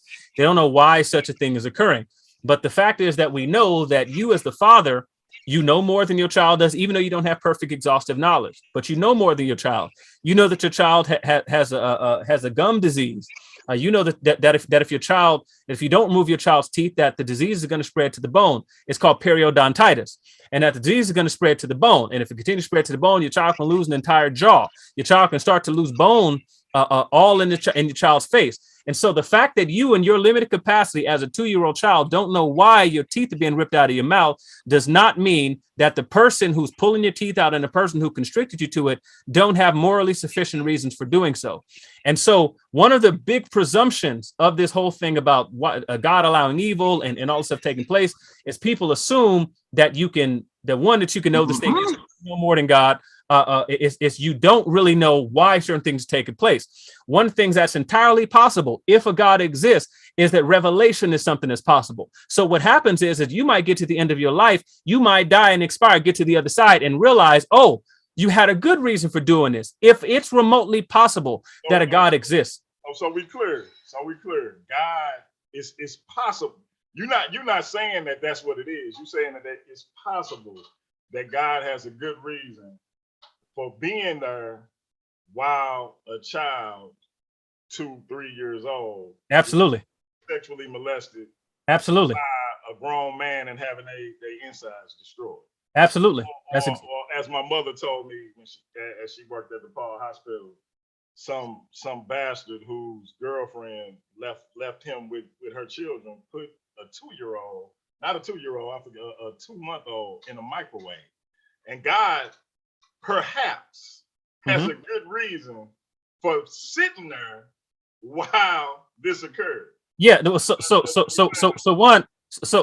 there's two things here. One, I'm saying myself emphatically that God has morally sufficient reason. I'm saying the scripture attests to that he does, but I'm not giving you scripture. The only thing that I'm giving you here, God has a morally sufficient reason for allowing evil, for allowing the worst evils. Evils. I get that he allowed. If we're saying that he's omnipresent, he's there as these things occur. Like literally just sitting in the corner, like I know homeboy putting the baby in the microwave and 5 minutes and the baby baking, and he got a morally perhaps this God has a morally sufficient reason why he would sit there and watch that occur while you and I wouldn't. Absolutely, yes. That's exactly what I'm saying. And one of the other presumptions is here, which is not a logical presumption, is that God's desires must be like yours on steroids. There's a philosopher that I read when reading about the logical problem of evil, and he said that this is one of the major problems. This is one of the presumptions that's spoken there. It's unspoken when you first gave it. It's becoming more clear now. But what we suppose is that God's desires must be or should be like mine on steroids. If I would do so, then God should. He get mad like me. He get jealous like me. As a matter of fact, he said, no. You're saying it in reverse. With regards to what the narrative says. Okay, so I get jealous like, let's say I get jealous like him, or I get mad like him. So I would. Is it not logical for me to presume then that he would react like me? No. In a situation like that. No. If you take all of the stuff that it says is that, again, it talks about your ways being corrupt. It's one of the things we were talking about with total depravity a second ago, is that your ways are corrupt, that your understanding is severely limited. You can expect that the child who does not understand that my teeth being ripped out of my mouth to buck and to fight against it. But what you can't say is because the child doesn't want its teeth ripped out, that the parent should likewise not want the teeth ripped out. Because again, one of the things that separates you from a child is your knowledge, your experience, your wisdom. The fact that you know that something's going to spread to the bone if you don't pull it out. So no, you can't say because my child doesn't see the reason for, and if my child was standing there watching another child, my child might step in and say, daddy, no, don't do that. Don't rip his teeth out. Don't rip his teeth out. You can't suppose that because your child would be against seeing a sibling getting their teeth ripped out, that you as a parent don't have a different capacity of more wisdom, more knowledge, more understanding, more wisdom. And if you were omnipotent, if you were omniscient, you're probably gonna know a whole lot of stuff that someone who's finite, who has a limited time, who's going to exist on the planet, does not have. So just because you have a certain inclination, it does not suppose that God has an inclination. It's the same thing like when we was talking about authority. Because God has the authority to do certain things, that does not suppose you have the authority to do certain things. It means that you have some authority to do certain things in your limited capacity. But it does not mean that you have all of the characteristics in full capacity as the God who would have given them to you. That doesn't follow. Let me ask you this then, and I this real simple, and I know I have it out. But so if let's say it's two individuals, it's three individuals, and one individual is raping a woman. The other two individuals are standing in the corner watching. Mm-hmm. Which one? With the one, if one stands there and you trying to steal my analogy that I gave? No, I'm not. I didn't. I'm just giving an analogy. You heard me give this analogy to Robert. And you know it. No, I didn't. No, I have no idea what you're talking about. But don't do this. I promise I have no idea what you're talking about, bro. I have a counter argument. But it may not be the same. So just walk with me for a minute. So one brother stands there and continues to watch the woman be raped and assaulted, and the other brother intervenes. Which one acted morally? If one intervened? Correct. So the one who intervened acted morally. Okay. So now let's just say you got a problem here. I'm with you, but hold tight. So let's just say it's an individual and it's God. God is there and the individual is there. And a woman is being assaulted. Mm-hmm. The man has an inclination to act.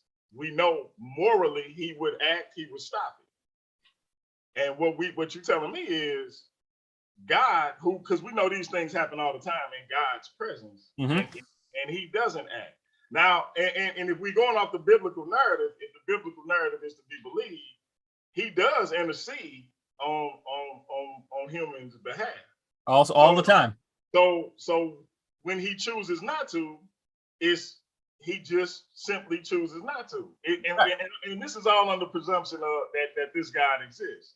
So I'm trying to figure out who's more moral, the man who intercedes in a woman being assaulted, a child being assaulted, another man being assaulted, whatever the case may be, or the God who simply is there and is present but doesn't act.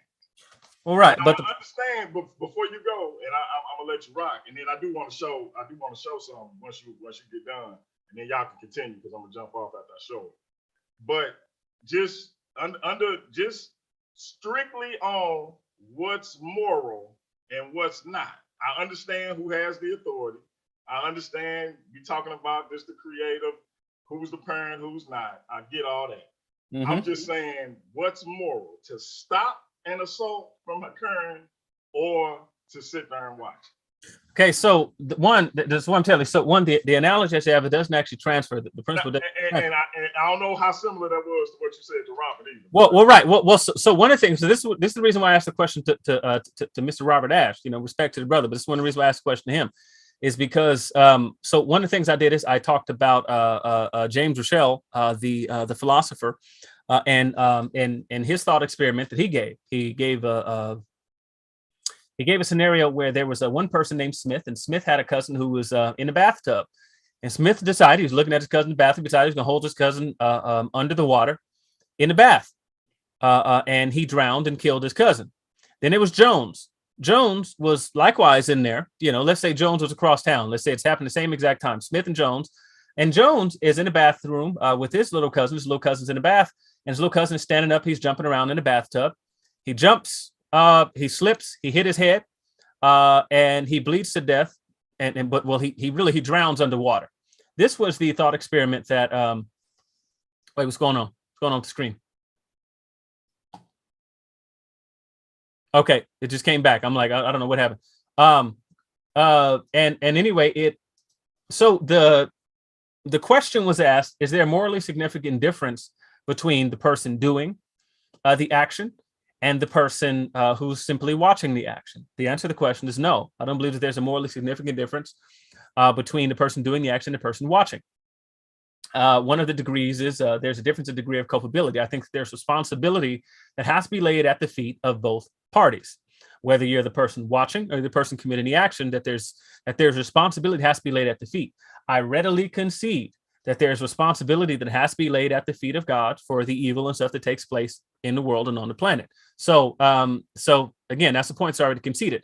What it is that I do say, and that I think is logically and philosophically defensible, is that there's a different kind of culpability, different kind. Again, one, if the proposition is true that God has a morally sufficient reason for allowing the sort of thing to take place, because he's not limited to time and focused specifically on creaturely pain. Like a person who's sitting there watching, his capacity is limited. He knows only so much so that this is a wrong act taking place in time. He doesn't know what the result of it is going to be. For example, let me ask you a question, Bianchi. Would you want me to not exist? Would I want you to not exist? Yeah. No. Is it better that I exist than not exist? For me, I would say yes. Okay, so one of the things that I grew up hearing from my mother, my father disputes this story, but my mother grew up telling me that I was a rape baby. I wouldn't exist if the action itself hadn't taken place. And if what God decided that God wanted to do was he had a sufficient reason that he said, I want LeAndre to exist. If that was the result, if that was something that was the result of the rape, which my mother claims happened, I do just want to say I have all sorts of reasons to doubt my mother's account of things, but nonetheless, this is what I grew up hearing. I grew up hearing this story. I grew up hearing this narrative. And so again, when it's difficult, and I won't say there's anything less than difficult for us to try to put on the mind of God and figure out why he allows certain things. I would say affirmatively that I believe 100% that God has, and I believe because I come from a scriptural point of view. And so I would say that that God has stated that he has morally sufficient reasons for allowing evil to take place. I would say if I wanted to give a simple philosophical argument for someone who doesn't believe the Bible, I would simply say that if it's even remotely possible that good comes out of evil actions, even if that good is something like the punishment of the wicked, if it's something like God's nature being exposed, if it's something about people learning more about God, if it's people asking philosophical questions to wonder where God is, and someone being able to give an account for why that would be, to be able to give an example of someone microwaving a baby, and then this saves the lives of 2,000 babies. If that's the reason for God doing so, then God has a morally sufficient reason, and one that he could substantiate. And so I think that in all of these cases, I think that as it relates to the biblical account, for example, of Joseph being sold in slavery by his brothers, that is a very, very wicked and sinful and evil action that took place, where you have a father who is who is stricken with all sorts of grief, and he's crying, and what they describe as depression. And he's going through all sorts of turmoil in his life because he just heard that his son got mauled by a wild animal. They brought him back a bloody coat. And when the result of that, and so then he was sold, and he was sold again, and then he went to court. He's found guilty of trying to violate a man's wife that he didn't touch. All of these things are evil actions that took place. All sorts of action took place just like this. The end result of that action, however, was the salvation of an entire group of people. And you're talking about the Egyptians, and I'm going to just talk about the biblical. I'm just giving an example. I got you. So that would not have been something that took place without that sort of with that sort of evil. And so what he says in Genesis chapter 50 is and this is one of the things that I wrote about in my paper on the problem of evil. What Joseph says there is that there was responsibility for both parties. He said, you meant it for evil, but God meant it for my good. So this is why I say, so I hold to a compatibilistic view and I don't care if so as it relates to the subject of free will, of evil, of determinism. I hold to a compatibilistic view of those things, where man is responsible for the action. So we can say Jones should have intervened when the son was dying, and then we say, and God also did not intervene, and we could say both parties are responsible. So I say, as I believe that the Jews said, and this is one of the things that even people who don't hold to my particular ideology, William Lane Craig, he's a Christian philosopher. One of the things that he said is that among the Jews, there was this idea that God was so providential, that God was in control of all of the finite things that took place, all of the intricate things that took place in time. And so what I do is I say, God, you're responsible. And I say man is likewise responsible. Both parties bear responsibility, but in different ways. So when, as it relates to all of the evils that you can name, I don't care if you could talk about rape, you could talk about my mother talking about she was raped. Again, my father disputes the story. No disrespect, Pops. I'm just telling it like it is. He watches my stuff, so I'm just letting him know, no disrespect. But the thing is that if my mother's account is true, if her account is true, I wouldn't exist. I wouldn't be here. I wouldn't have the kids and stuff like that I have. I wouldn't be able to pour into their lives. I wouldn't be able to help all, people that, people out of help. There's all sorts of things that wouldn't happen. So again, I think God has morally sufficient reasons for the evil that takes place in the world. I don't think that evil remotely challenges his existence. And I think that it's one of the things that's a testament to it is that philosophers and logicians have moved away from this question because they recognize that, we have a lot of presumptions and stuff there. So hopefully that answers your question. No, I want to say this before y'all move on. I just want to say this before y'all move on real quick. Before y'all move on from the subject. Hold on, no. Can I talk, bro? No, hold up. I'm saying before y'all move on real quick. Hold up. I just want to say. Who was gonna move on? I was gonna. Hold up, Bianca, real quick. To all the real quick, bro. For all the victims that I know that have been raped and that I spoke to and all that, I just want to give a shout out to y'all. Me and Esquire. I know, but I do want to say though, all the ones that I know, and I'm not saying this is everybody in the world, all the ones that I know that have. Come on, bro. I'm giving a shout out to rape victims, bro. Like we can't hate on that. You know what I'm saying? The rape victims that I know. Every last rape victim that I spoke to and the ones that I know that have had children, they all have said that they were more blessed for having that child even the ones that grew up without a father, without the help of a mother or brother and all that, they felt as if that they were more loved by the child that came out of them than the people who they knew that they came out of or grew up with. So I just wanted to give a shout out to all the rape victims that I spoke to on that issue. I'm sorry, Priyanka, bro. They just made me think of that. But go ahead, bro. You just wanted to talk when I was talking. I get it. It's all good. You know how we do. But no, we can't hate on the rape victims. I want to say on one hand, I appreciate the thorough answer. On the other hand, this is exactly what Google Scholar was talking about. You long-winded as hell, bro. But in all seriousness, though, thorough answer, and it made a lot of sense. And the only thing that I would say is, I think that for all-powerful God, if LeAndre was going to exist, and that all-powerful God wanted him to exist, he would exist regardless. Mm-hmm. So to me, I feel like the fact that there is an exorbitant amount of suffering, it's an exorbitant amount of heartbreak and despair in this world that God is present for. Mm-hmm.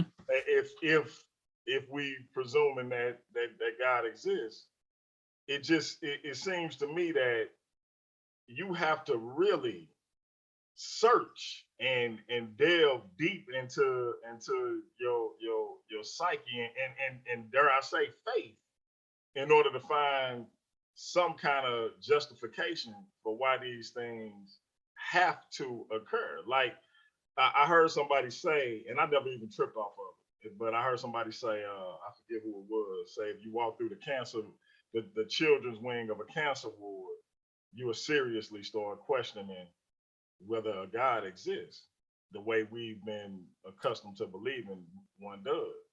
And when my cousin was passing away, he was actually my cousin Shabaka's little brother. He was 19, and so we would always walk through this cancer wing, and literally from day to day, a child and his family would be there, and then they wouldn't. Mm-hmm. And you thinking, maybe the baby or the child went home, and they like, nah, he passed away. Mm-hmm. Now, and you see these parents praying and holding this child's hand, hoping and wishing, and I'm just like, we say God is omnipresent, like God, like not only are they praying to him, but my dude is right there. So those things for me are difficult for me to wrap my mind around when we talk about God being. I don't have to question whether God is all good. And again, all of this is under the presumption that God exists. He can be all good, but the all-powerful and the all-present thing is difficult for me to grasp when I see these things, especially when I see people crying out to this deity, and then we somehow have to rationalize, okay, if all these things about this deity are true, why do these things happen to these people? Like, if you got somebody like Jeffrey Dahmer and they get cancer, it's like, all right, you reap what you sow. But when you see these things happen to a child, it's like, but like I said, I love your answer. I love the breakdown. But I think that we definitely should continue this conversation. Yeah, and I'll just say you just repeat the same objection. But again, if as soon as that proposition enters that God has more than sufficient reasons for allowing it, and even though, as you said, it would also be logically true that if God is omnipotent, and this is one of the reasons. So, like in the paper that I did on Lot's Problem of Evil, one of the things I spent a lot of time doing was responding to Christian philosophers who do, as you say, would be necessary. One of the things that J.L. Mackie said is that you'd have to concede something about God, that you'd have to concede a different construction of God than the one that's commonly accepted. if God is at all like the Greek gods or the Roman gods, where he's mostly angry, like with the Greek gods, he's pretty prone to mischief. He might just no just different than us. Yeah. So yeah. In all ways, no different than us. Yeah. So if that's the case, if God was like that, then of course, then this wouldn't even be a question. That means that this argument is specifically tailored to trying to argue against the Christian God, not about God at all. I agree. So the thing about it is again, because we know that there's something that's tailored to specifically to the Christian God. Again, I say from a philosophical standpoint, if you were just to say God has a sufficient reason for doing things exactly the way that he's doing it right now. For if he has a reason to do exact, and again, and it logically does not require that I tell the reason. It just says if it's possible that he has a reason for doing this, then this is not a challenge. But again, and I think again from a scriptural perspective, there are morally sufficient reasons for that God decrees the evil that take place in space, in time, and again, and none of that requires logically that I give a reason. It just says that if it's possible that there's a reason, then it's not a challenge to his existence. So I hope that whets our appetite. Go ahead, Pierre. My bad, little No, brother. go ahead. Let me ask you this, LeAndre, and after this, I wanna share the screen, bro. So make sure you turn the screen share on. Is that what made you get into the field of logic? These types of arguments and scenarios that people like myself would sort of bring. Was that one of the catalysts? Yeah, absolutely, man. Like I said, when and you might not have been on stuff when I was sharing, but man, I was when I became a Christian, like when I became a dedicated Christian, when I feel like I really was a Christian at 19, like I said, I was in jail on a murder charge. I was in jail on a murder charge, and then I ended up getting out and stuff like that, and I ended up kind of theologically all over the place. My grandparents, who introduced me to church and things like that, they weren't theologically solid at all. So then when I got out, I was all over the place. And then when I started getting hit with questions, I felt pretty stupid. I felt pretty stupid, and I knew I didn't like the feeling, and I knew I knew I wanted answers to the question. And so what I said is, I'm going to go look to see if if there are answers to the question. And so, so here we are. And then, I'm like, hey, I like this whole logic thing. I like being able to, to present a case, either an inductive argument or a deductive argument, or one from analogy, which I've used all three during this thing to establish a case. So yeah, to answer your question. No doubt. And like I always say, I think I've told you this, and I've told other people this about you. I think you're one of the sharpest people I've come across. And the fact that people like yourself, Byron Washington, the fact that y'all so much younger than me, it definitely is definitely impressive, and I like going back and forth and sort of trying to throw things at you that at least I hope are somewhat difficult or complicated, if not to you, to the audience, and they can see the breakdown for however it ends up going. But it's like I said, and that's what I said. I wanted to give the arguments that you had. I wanted to make sure they got their proper weight. Hopefully I was fair in that presentation, that telling you that that this is one of the things that's been the biggest challenge to the field of theism. Again, so we always have good heavy exchange of stuff that I think is valid, and then there's people who claim the pyramids are millions of years old. Oh, I in fairness, I think my brother. He said, no, Pete, no, don't do that. No, I said it back. He doubled down, tripled down, quarter-pounded on it. Listen, all the stuff. Listen, let me ask you a question, Pete. You ready? I'm ready. Are the pyramids millions of years old? No. Do you know anybody that says the pyramids are millions of years old? No. Was Abraham involved in the flood? Nope. No. I appreciate it. Wow. I think I'm just saying. I think my brother just misspoke. Like when I repeated it, he doubled down. When I repeated it, he doubled down and said that in your conversation with Sister Naphtali, he said he got it from there. He was standing in front of that sheet pinned to his wall in the back, and he said it. Y'all was in a heated exchange, man. I'm gonna say my brother misspoke. I hope my brother misspoke. You hope. But having said that, let me see how many we got still in the chat. We got 11 people still watching. So for those, I got a question. Real quick, this I'm gonna do this and then I'm gonna jump off. We got a big debate coming up with the brother Nobody from Trust and Believe the Gospel and my brother Black Lion Supreme. The subject is Christianity part and parcel to white supremacy, and is the black church an extension of the European church? Good, I love it. So I got a few more minutes. Then I got to give me some cuddle time with a light skinned woman. No doubt. So Dad, the light skinned Leondre got a light skinned woman. So I'm surprised y'all babies ain't y'all having white babies. You know, but look, I'm gonna just say it flat out. How you know, like skin tone don't mean nothing. No, Leandre, my son lighter than you. No, definitely lighter than all y'all. About the same complexion. So, but his grandmother, look at God, is super high yellow. So there we go. God to do it. There we go. Things, I'm like, what would he do?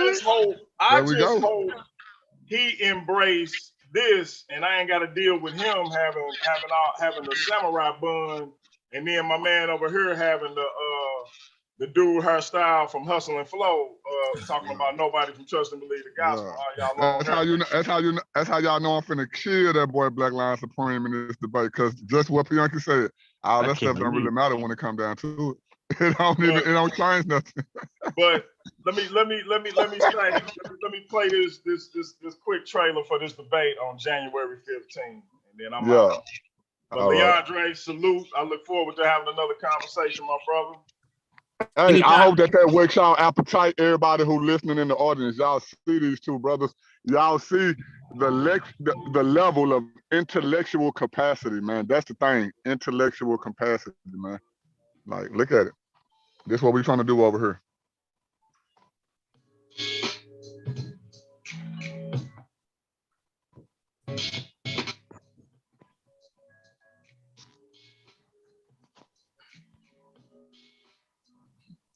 I take Pat to the lung, killer stress to the head.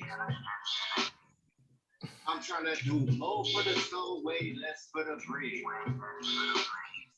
I take Pat to the lung, killer stress to the head.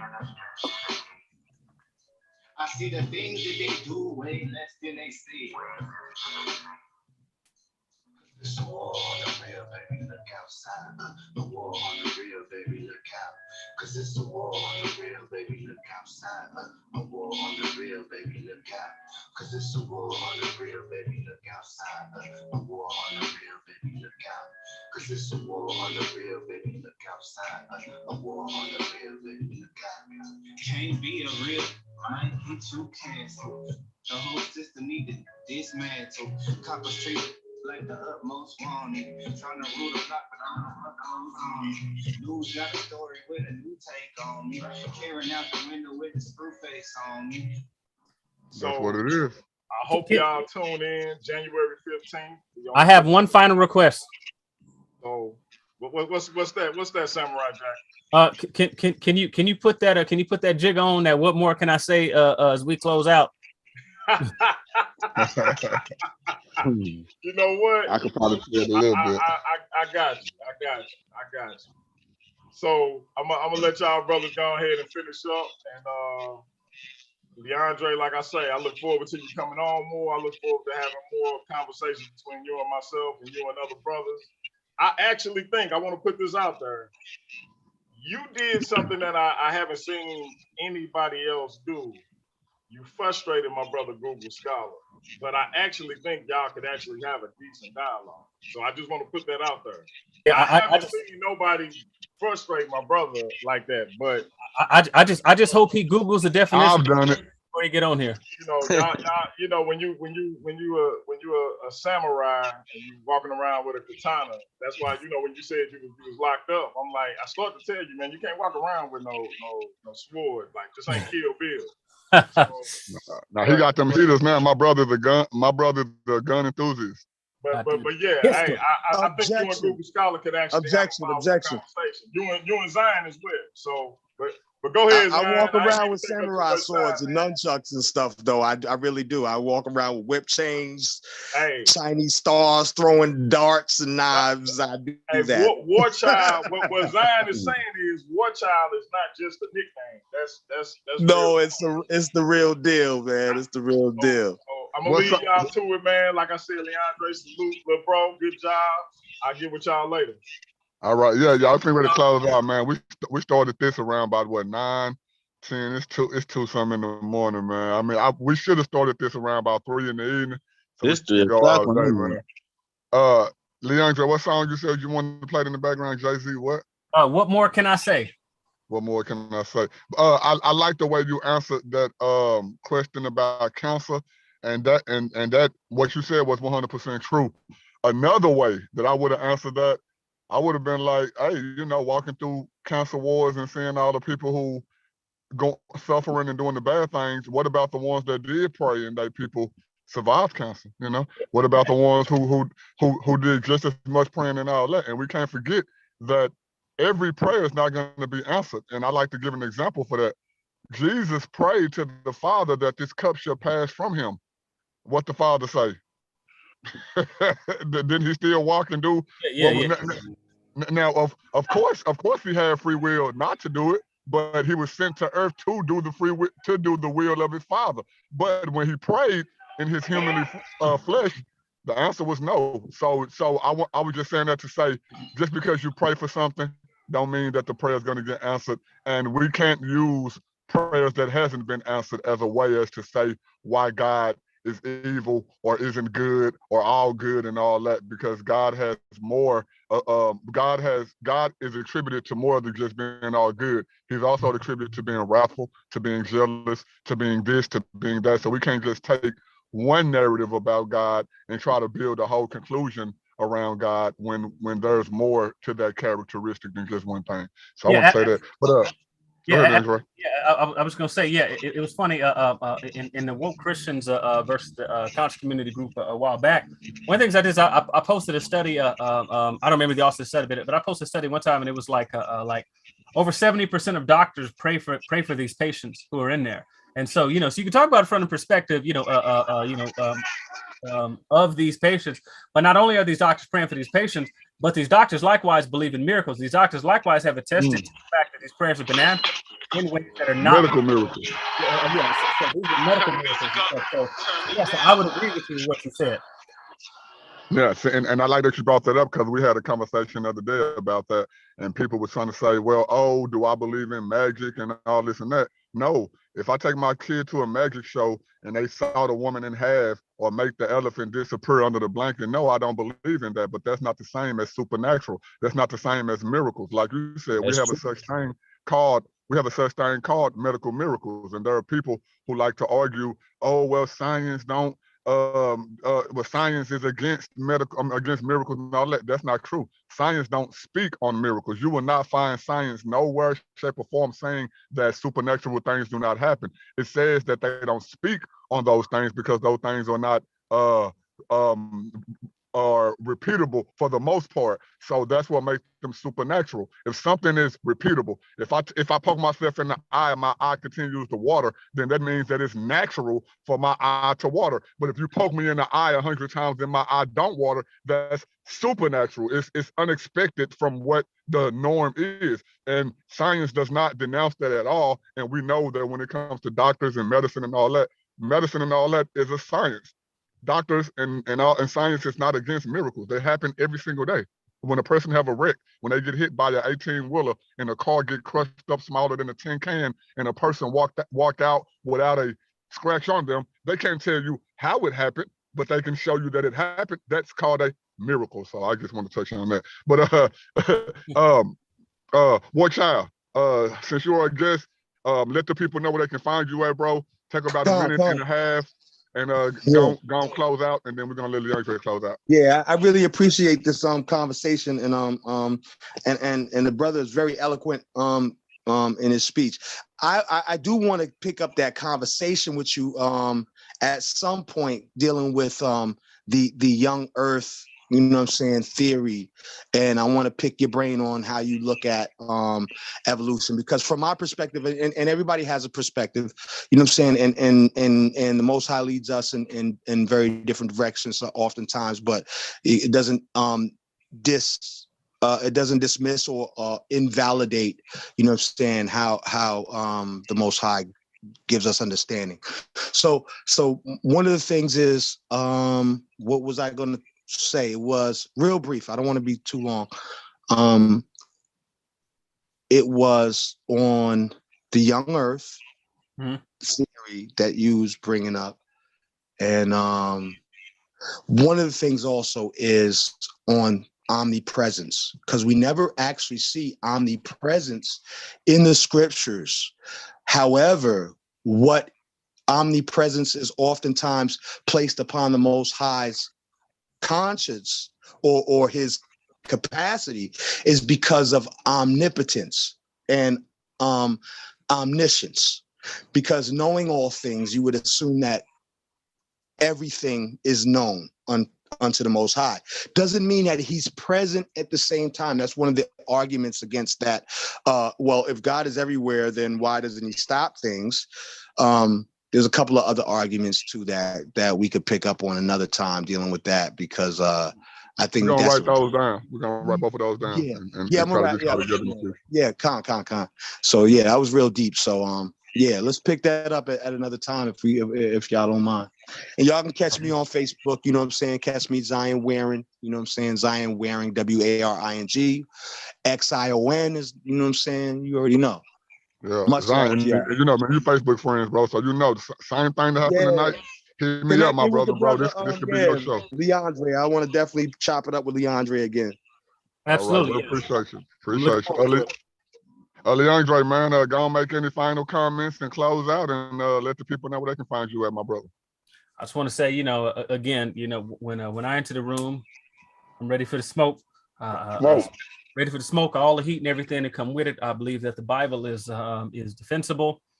I believe that that there are answers that can be given to things.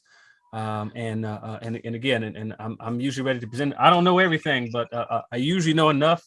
And I'm happy to come defend and really all honor to God. Thank you to the brothers for inviting me on the show, and really much love, man. And brother Nobody, again, you know, yeah, we've been getting down some of these same groups and stuff for some times. You again are one of the most intelligent brothers that I know. I'm always appreciative of seeing you. Shout out to the bald-headed brother. Shout out to the bald-headed brother.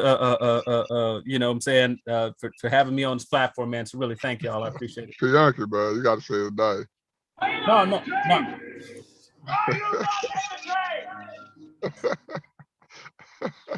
Go ahead, Leondre. I'm trying to hear this. I'm trying to hear the song. So yes. So I'm gonna play it for you. I got it tuned up. I got it keyed up. I'm just waiting on you. Yes. So shout out to Bianchi, man. Again, one of the most knowledgeable brothers that I know. He's somebody that I think is very, very, very, very intelligent. I love my dialogues. I've loved everyone I've ever had with him. So again, thanks. Right, man. Hold up, man. I got a Bianchi. We're gonna go and drop a little bit of it. It's time for the money, my nigga. Brooklyn, stand up. Never been a nigga that's good, but it's long, it's hood. Or this pop, it's hot, or this strong with so many different flows. This one for this song, the next one I switch up. This one will get bit up, get one person who lays and they love shit. They crazy, they don't paint pictures, they just trace me. You know what? Soon they forget where they love. They hold down when they try to reverse the outcome. I'm like, I'm not a writer, I'm a writer for myself and others. I say a big verse, I'm only bigging up my brother, bigging up my barrel. I'm big enough to do it. I'm that barrel. Plus I know my own flow is foolish. So the rings and things you sing about, bring them out. It's hard to yell when the barrel's in your mouth. Hey man, y'all already know by him playing that song, he's letting y'all know he's the greatest of all time, man. More hits than anybody on the charts. I already know where he's going with it. You know what I'm saying? We appreciate everybody that came through tonight, man. We appreciate the chat. next time we have Brother LeAndre on in this type of discussion, we'll make sure that we start the discussion sometime in the evening so that everybody can come through. Because as y'all see, my brother LeAndre right now running from no question, nobody, any or all things. You see what I'm saying? And you know I love it. You see what I'm saying? So again, man, that has been my brother LeAndre, man. That has been the founder of Trust and Believe the Gospel, my brother P. Yankee. I am nobody. I always trying to tell everybody about somebody who can save anybody. This is Paradigm Shift TV 314. We appreciate y'all and we'll catch y'all in the next one. That's peace.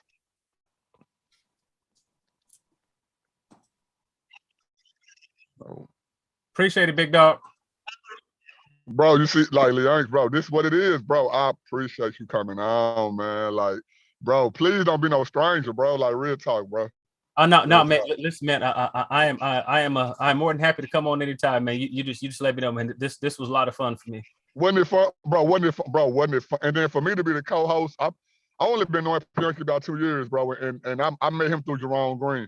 And once he made me his co-host, right? Yeah.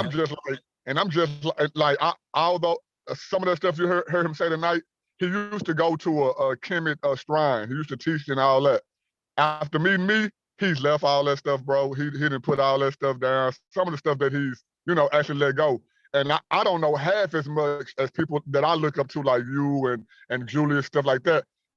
Meeting y'all would really just bring it on home, bro. You know what I'm saying? And now that he's met a few of y'all, like, I'll be trying to tell him, and now that he's getting to see, like, bro, we're a young pack of brothers, bro. And half that stuff that you came to see, that stuff was not true. You got duped. And I might not be always able to logically explain it to him, even though I'm saying the same thing y'all saying. But y'all are able to break it down. Listen, I ain't never listen. You always end up saying the same thing. That's why it's such a the only difference is some goofy college terminology. But listen, man, the truth ends up being the same thing, man. So that's all that is. So Hey man, to that, bro. No, real talk, and that's why I wanted, like, so bad when you to come on, because with the credibility, of course, a lot of people take what I do say, but I ain't got no credentials outside of graduating high school, so they don't have no reason to believe me. But then to know somebody who have bigger credentials than I have, even though we saying the same thing, it's not to convince me. It's really to convince y'all on the level that y'all think that y'all on. And bro, you shit. Man, I wanted you to clown Sabio so bad tonight, and you did a good job. But I know you could have went deeper, but not, bro. You did a good job at how you handled everybody, bro. And man, bro, I need you with me on here. That's what I'm trying to say. Yeah, absolutely, brother. But I'm gonna let you guys get some rest, my brother. For me, it's 2:35 in the morning. I don't get off to 6, so I can do this all night. But I'm you know what I'm saying, go get some rest, bro. And just know it don't have to be when I invite you onto the show. If you just been sitting around thinking about something and want to get it off your chest or whatever, hit me up if I got the time, and we can do a show on it, bro. And it's gonna be posted on this channel, bro. So just let me know. Okay, for sure, bro. All right, bro. Be careful, bro.